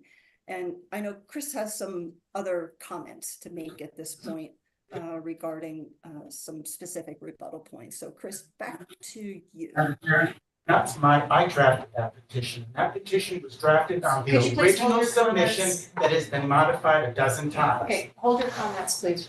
This is the chance for the applicant to respond to everything that's happened. Not your chance to rebut again the rebuttal. Well, she's lying. She's a liar. Okay, you can put it in writing and send it to us, but this is not the opportunity to have these kinds of conversations. So I appreciate it. Thank you. These are my final comments. I first wanted to address what were the two PowerPoint presentations. One way back on May 16th, first night, and the last one being August 1st. And obviously, this is the first hearing I've been involved in where there's significant opposition. I've sat through lots of people who talk very upset, they're frustrated, they're angry. And a lot of what I heard is fear and concern. And I'm not in any way attacking them. But I expected when counsel for the group of neighbors presented that we would have some actual evidence.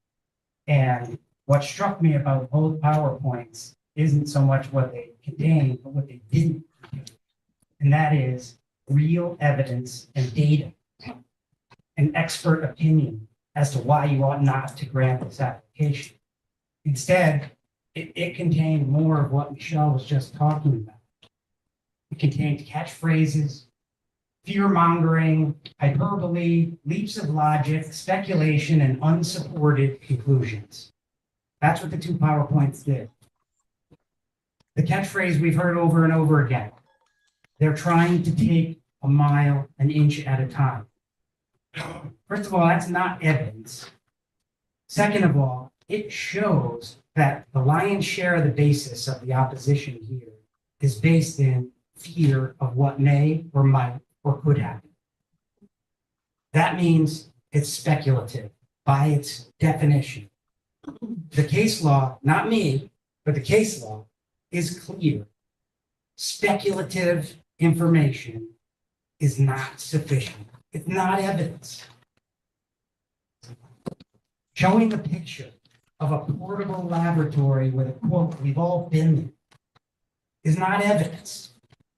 We're talking about portable laboratories that are going to be there probably less than 48 hours, maybe 3 times a year. People in the neighborhood have had work done on their house and probably have had a porta johny out there longer than we would ever have it. So I don't understand the fascination with showing a picture is not evidence. In the first PowerPoint presentation, there was a citation to the provision in the regulations about display of merchandise, how we were somehow violating it. We're not displaying any merchandise. Listing the general standards to the special exceptions, which are in section 4.4 of the regulations, and putting no next to all 3 of them is not evidence. That is not evidence. Cherry picking the plan of conservation and development and writing no next to certain portions of it. And I haven't ever seen an application before any commission that checks off every box of the plan of conservation and development. Just doesn't happen. But cherry picking the pieces and then asking a crowd of people who are obviously frustrated and angry whether the application supports community pride and spirit, that to me is not evidence. That's grandstand. So despite the attorney's assertions to the contrary, there's no evidence that the well isn't working, although it appears in the PowerPoint.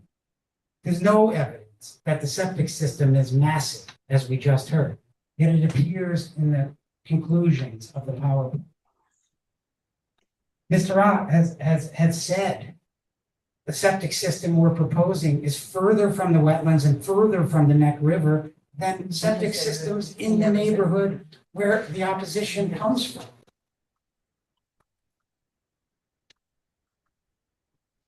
There was also reference made to the 4 parking spaces that are in front of this 300-year-old house as somehow being illegal.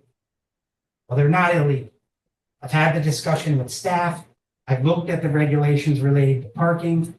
Nina Peak, who's a certified planner, did a comprehensive review of our regulations, the criteria that have to be considered, the regulations that are applicable, much like you're going to have to do once you deliberate, and has concluded that we comply with the parking. That's evidence.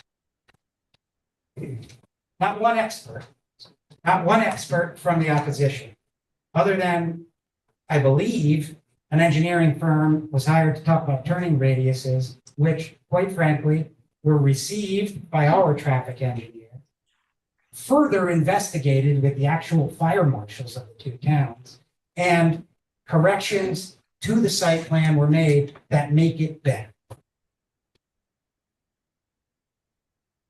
During the first hearing, Attorney Pellegrino asserted, I believe in response to the assertions that I had made about other alternative uses that this property can be put to.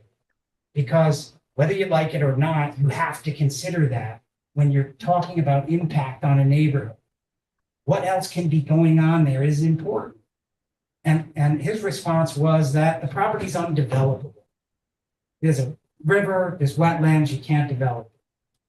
Well, Mr. Ott has looked at the developability of this property, not just for the Tremaines, but for a number of people who were interested in the site before the Tremaines bought it. And make no mistake about it, this 6-acre parcel is developable. There are open space conservation subdivisions in town right now on West property. So these are the considerations. I'm not inventing these. They exist in our town. They have to be considered by you as the commission. Some other rebuttal points.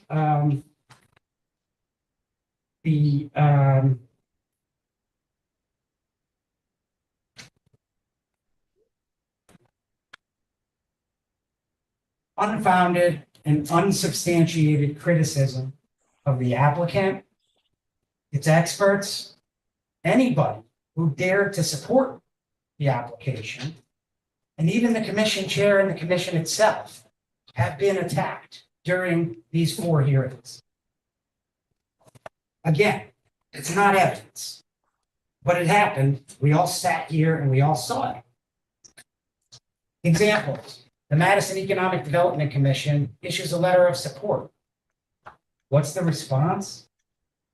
They're in cahoots with the applicant. They're unethical, they're corrupt, they acted secretly and covertly to harm the neighborhood. That's what you heard, that's what I heard. And they threatened me verbally. Yeah. Yeah, they did, and I have witnesses for that. We've heard you. A Madison resident, former chair of the commission, issues a letter of support. What's the response? What's in it for him? Again, that is not evidence. It shouldn't be convincing to you, so don't fall into that trap, because the evidence is all you can consider. The relevant evidence, the facts, the data, the expert opinions. These are tactics, they're not evidence. The special exception, if it's approved, and any and all conditions and limitations associated with it, would be very much enforceable. Michelle touched on this. The annual operating plan requirement is a unique provision of this particular application. We put it forth to alleviate the very concerns of which people are complaining. Another enforcement mechanism. Virtually all zoning enforcement is triggered by neighborhood complaints. Somebody lodges a complaint, it gets investigated by the zoning enforcement officer, and action can be taken. The statutes and regulations provide for clear enforcement measures, including fines, penalties, modification of the permit, and even revocation. And as I indicated before, I've suggested that that condition be added, just so that there's no doubt. There was a lot of suggestion of the approval of this application is going to lead to a flood of philanthropic and educational uses coming into Madison. Everyone in town is going to come and make an application to set up shop so they don't have to pay taxes. Well, I verified that the provision under which we're seeking the special exception has been in the regulation since at least 1992. So if there were going to be a flood of applications, you would think they would have occurred over the past 32 years.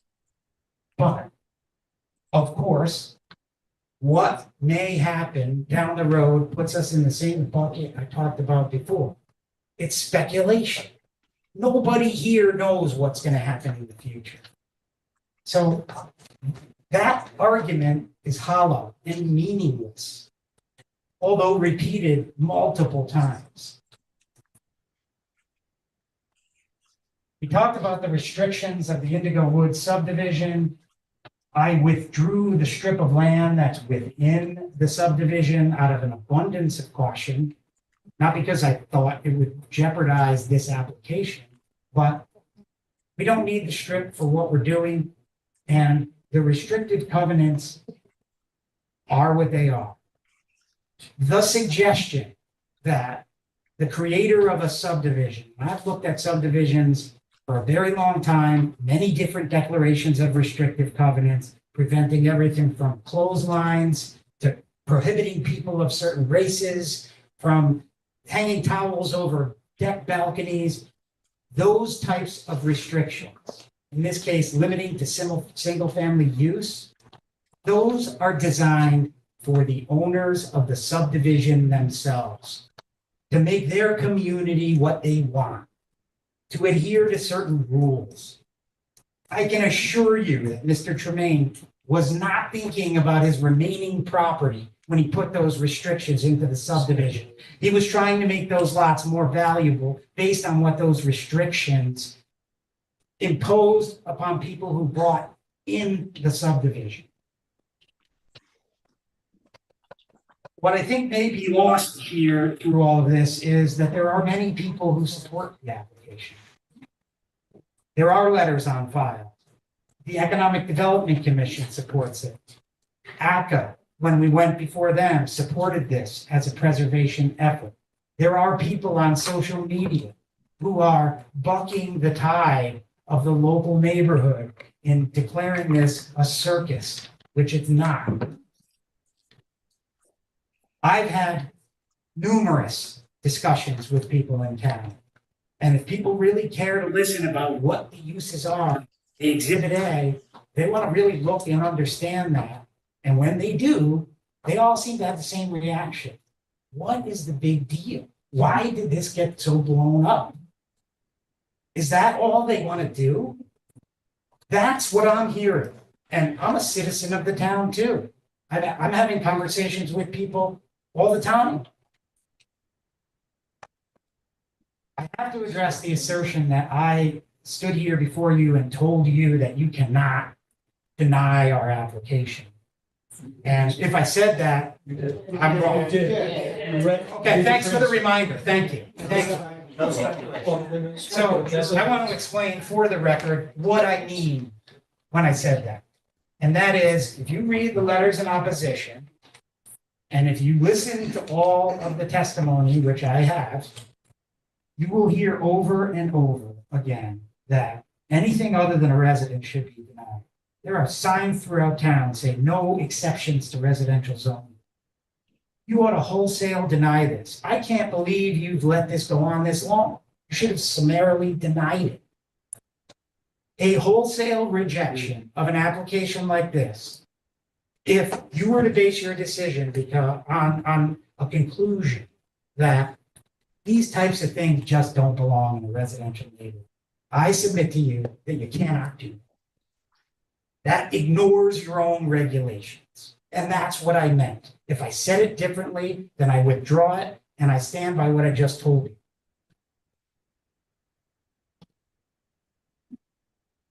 Doing for a wholesale rejection or moratorium on any application seeking philanthropic and educational use in a residential zone is not a proper basis to deny this application. They amount to a moratorium. And yes, it is true that you cannot deny it on that basis. The commission is not only obligated to consider the proposed use set forth in our application, but it has to endeavor to address any general concerns, i.e. health, safety, welfare, through conditions and limitations. That's what the statute says you have to do. If the general concerns and conditions can be addressed through appropriate conditions, then the commission has to approve it. The ability of the commission to impose these conditions is not there as a justification to deny a special exception permit, but as a means to approve it. And I've cited in my legal summary letter to you the law in this regard from Judge Fuller's treatise. It's clear. I'm not making it up. In our opinion, there's not one single point of opposition that can't be addressed through a proper and appropriate condition imposed by this commission.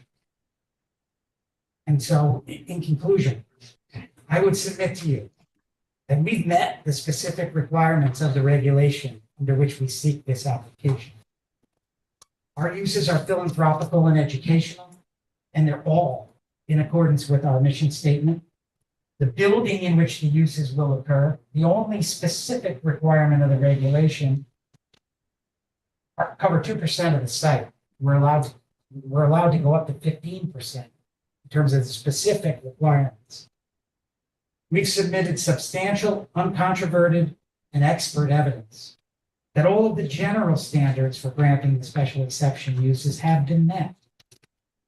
The applicant has self-imposed significant limitations and conditions on its proposed uses to satisfy concerns of neighbors and the community, and it remains willing to implement such other reasonable conditions and limitations that you may choose to impose during your deliberations. The simple truth here is that for whatever reason, the neighborhood's perception of what the foundation seeks to do at this site is vastly different from what is actually in front of you tonight.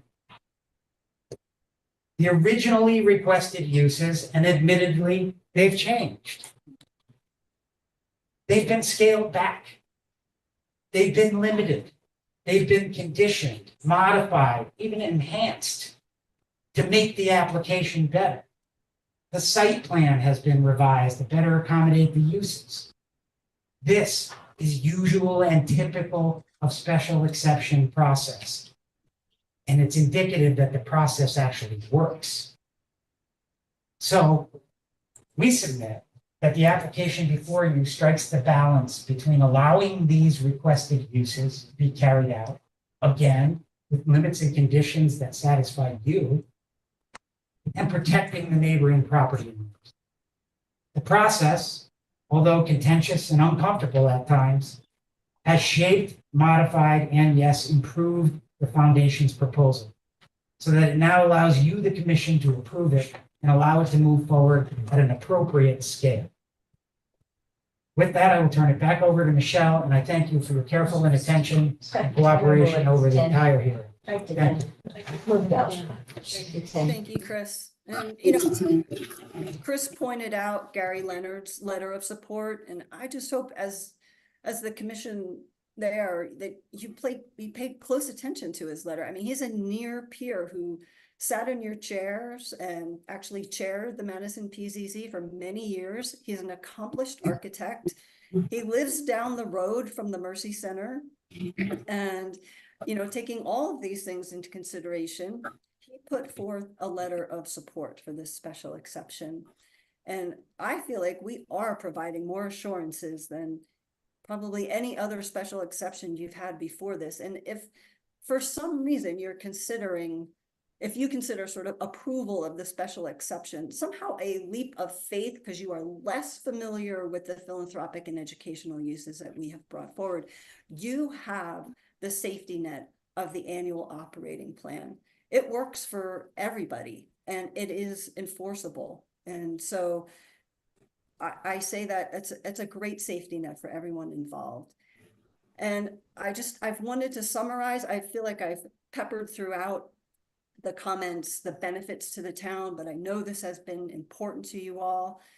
And I feel like we are bringing multiple benefits: historic preservation, architectural distinction, cultural experiences and assets, historic tourism, economic development, sustainable development practices, and becoming identified as a place where nonprofit leaders are advancing mission-based contributions to policy, to research, systems reforms, and practice innovations. So that's the summary of our benefits to the town.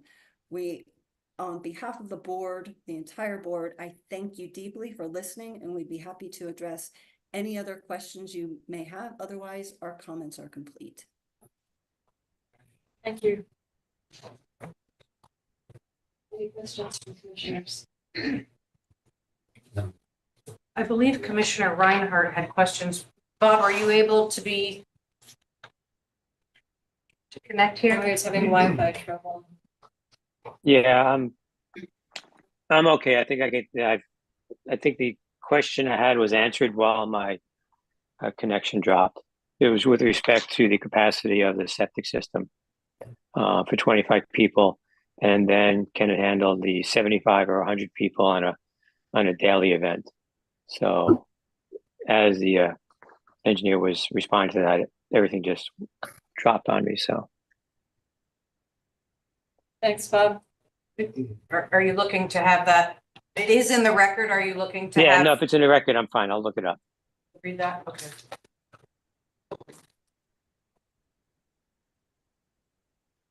I think we've kind of gone through a lot tonight. It's hot. And I would suggest that we consider closing the public hearing. If no further questions. Do we get any questions at all, ma'am? Miss, no, I don't mean this with no disrespect, but I would like a question on the septic. You got a 1,250 gallon septic tank. Okay, and you got a pool there. Yes. How is that getting addressed? How is the pool getting addressed? Excuse me for just a minute. Okay. The public portion ended in the beginning of this, where the applicant had an opportunity to now address the public's questions and have their final closing Michelle statement. said later, after the commission So I spoke. did say that, and actually, given the kind of responses we've had, I'd appreciate it if you would put your questions in writing to us. Madam And- Chair, the the public hearing needs to close this evening. Right. No additional correspondence can be received. Thank you, Erin. Thank you. This evening after the applicant has rested, the commission has an opportunity to address questions, and then the public hearing closes.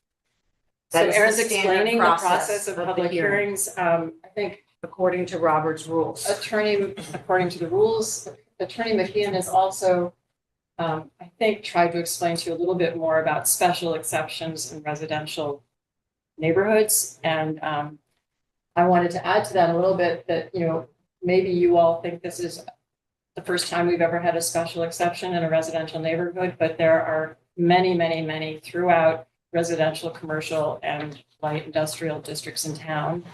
I counted what I've seen as chair of the commission, and we've had an average of 6 per year, I think it is. I can double check that based on minutes. So this is not new. And pardon me if I don't have the rules right. We try, we've gone out of our way to accommodate the public, I think. We've had 3 meetings that went on for hours. Your voices have been heard. We've read your letters. And I think it is time for us to close the public hearing and move to deliberations. Once we close the public hearing, we have 65 days to deliberate and to reach a decision. I have a point of order, please, Madam Chair. I think I was pretty clear that this is I the process we're following. I think you can leave the public hearing open for written testimony so long as you don't go beyond the deadline. And I think you have a week left till the 24th. So it would be permissive for you to permit written questions or responses. We did get a brand new site plan on the night of the public hearing.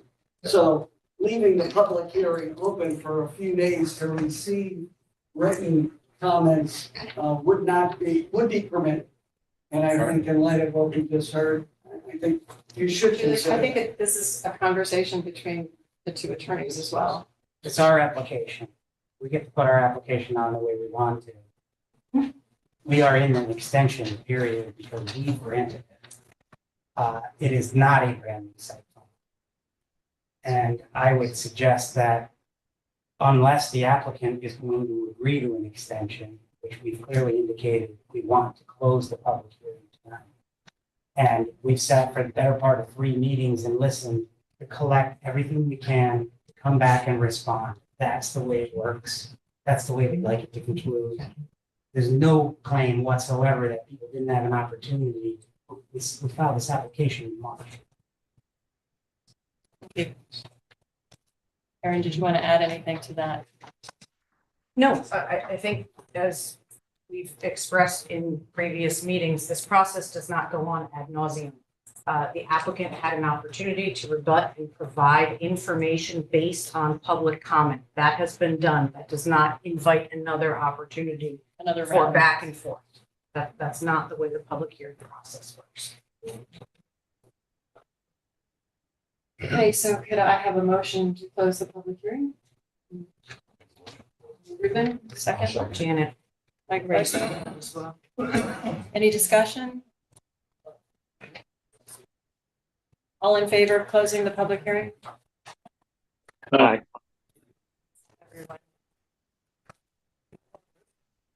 Are you at 65 days from today? That's my. Okay. Your extension, no extension.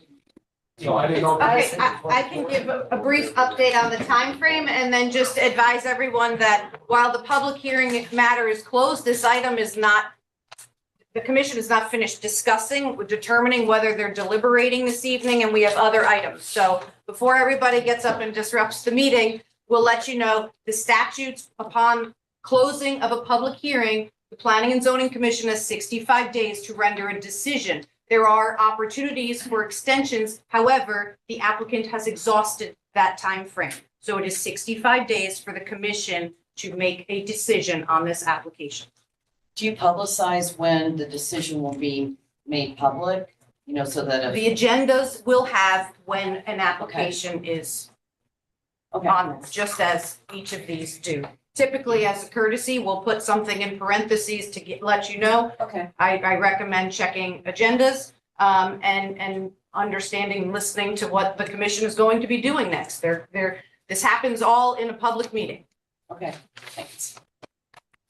Thank you for your time. Madam Chair, I guess the decision here would be whether the commission wishes to deliberate on this at all this evening or table deliberations for another night. So I'd like a motion and that we table for another evening. I don't think anybody can hear. Our commissioners online and the public cannot hear online so. Thank you, Chris. So I would like to make or hear a motion that we schedule deliberations for our next meeting.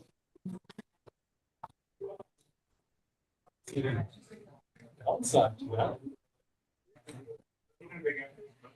Gives us time to think Was about that, it. you didn't see a downside? Is that what you, No. oh, okay, I thought you were asking. I'm sorry. Or tonight. I mean, we just received some information this afternoon, and there was a lot to absorb from what we heard tonight. And I think that our next meeting then, Erin, would be not the September 5th, is it the September 12th? That is the next, well, your next meeting is the September 5th meeting. Which so even though we're doing the plan of conservation and development that evening, we could also add this to the. That's at your discretion, what you Okay, prefer. so maybe some discussion on that? What do you think? Well, I think you're right, because we got those long documents about 5 o'clock, including case law. That's what we're thinking about for a week or two, and come back fresh on the 5th. So motion to right on 5th. Sounds good. Second by Mike Magda. Any further discussion? Did commissioners hear that? Yeah, did you all on Zoom hear everything? Yep. So we're proposing that the deliberation continue at our September 5th meeting and that we do not deliberate tonight. Okay, Agreed. so unless there's further discussion, all in favor, deliberation will begin on September 5th, 2024. Thank you, everyone. Okay. Thank you for your time. Thank you. All right, next on the agenda is 24-15-251 Boston Post Road, as well as 24-16 plus coastal site plan, 251 Boston Post Road, both of which have been withdrawn. And Erin, it would be great if you could bring us. Yes. The commission did receive a letter of withdrawal for both the zone boundary amendment, which was the master plan modification, and the site plan, the associated site plan application and coastal site plan application. Because the letter didn't give a whole lot of explanation in it, I just wanted to give you the quick synopsis. The applicant has, as you requested, continued conversations with both local staff, town engineer, town planner, zoning enforcement officer, as well as the state. And that includes DEP as far as wetlands jurisdiction or coastal site plan, and the Department of Transportation as it relates to any work within the state's right-of-way on Boston Post Road. We did have a very successful meeting on site last week. Several representatives from DOT were there, including arborists, their engineers, their permitters, as well as the applicant and their traffic consultant and engineer, Dave Sullivan from SLR. The triangular areas were identified for sight lines with markers on site, and the state did look what that would entail as far as clearing near the Neck River to achieve those sight lines as required for both ingress and egress out of the main Boston Post Road driveway.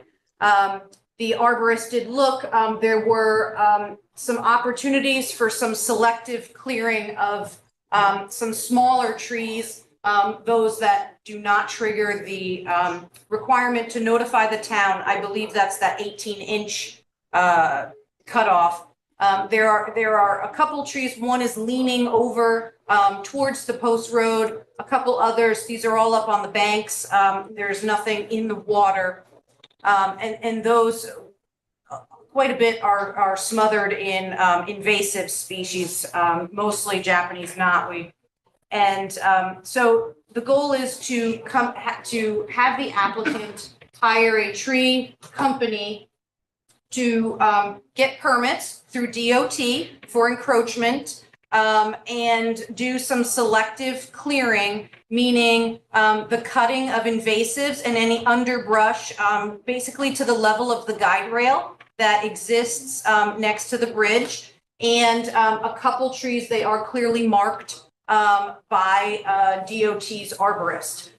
It's my understanding from the meeting that DEEP has not taken any further jurisdiction beyond their original coastal site plan application, which is the same site plan that the Planning and Zoning Commission approved back in the wintertime.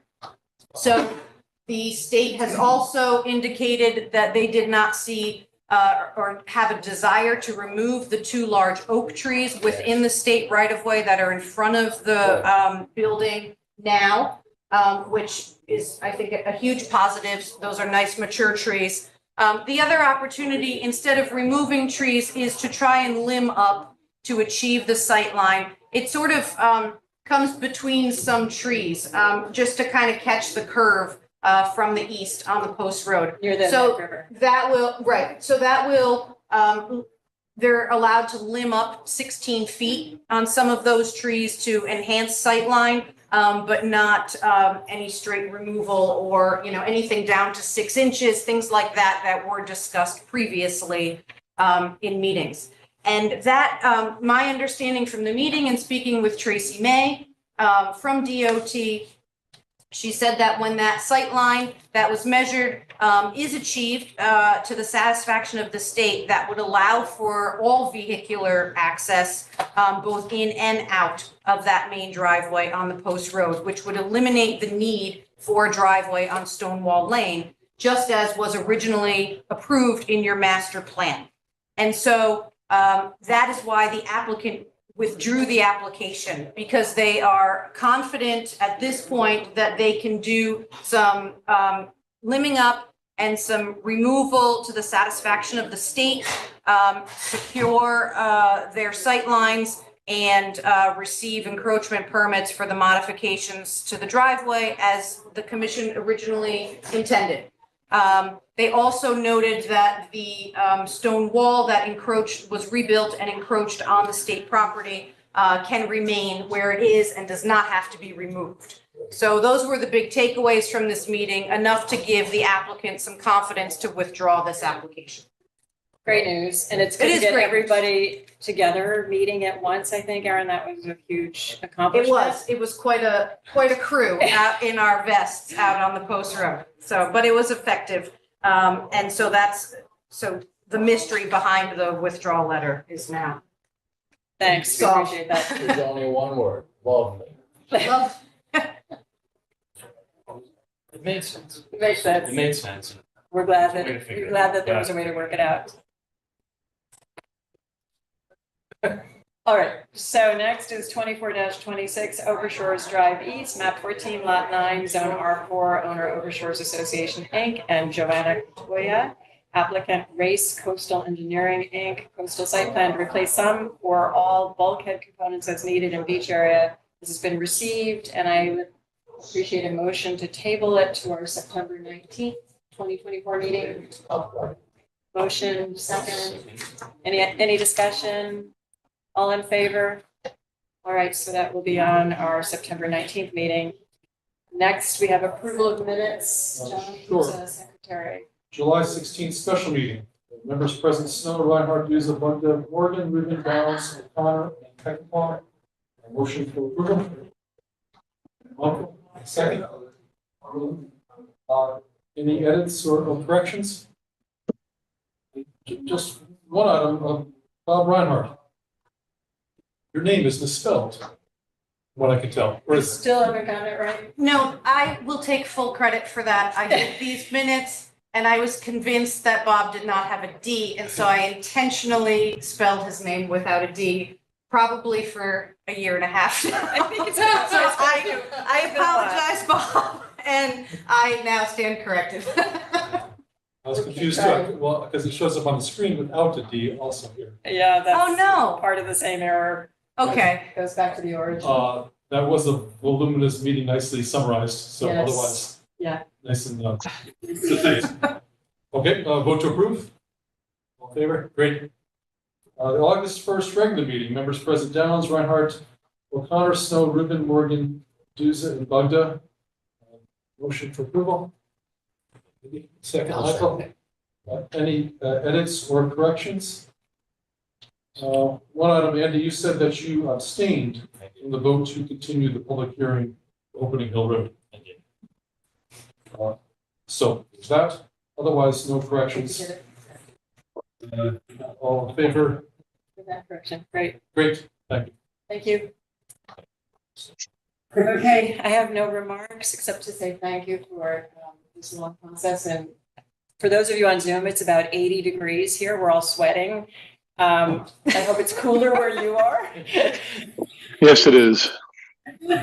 Even in Florida. We're Yes. It is higher here too, I think.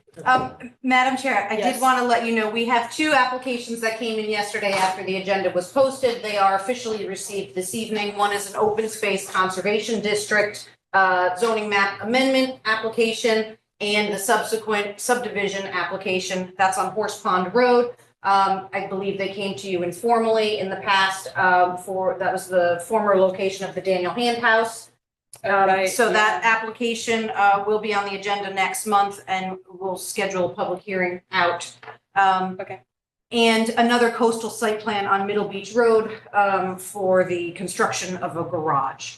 So those are 2. See them on our next agenda. Yes. Okay, thanks.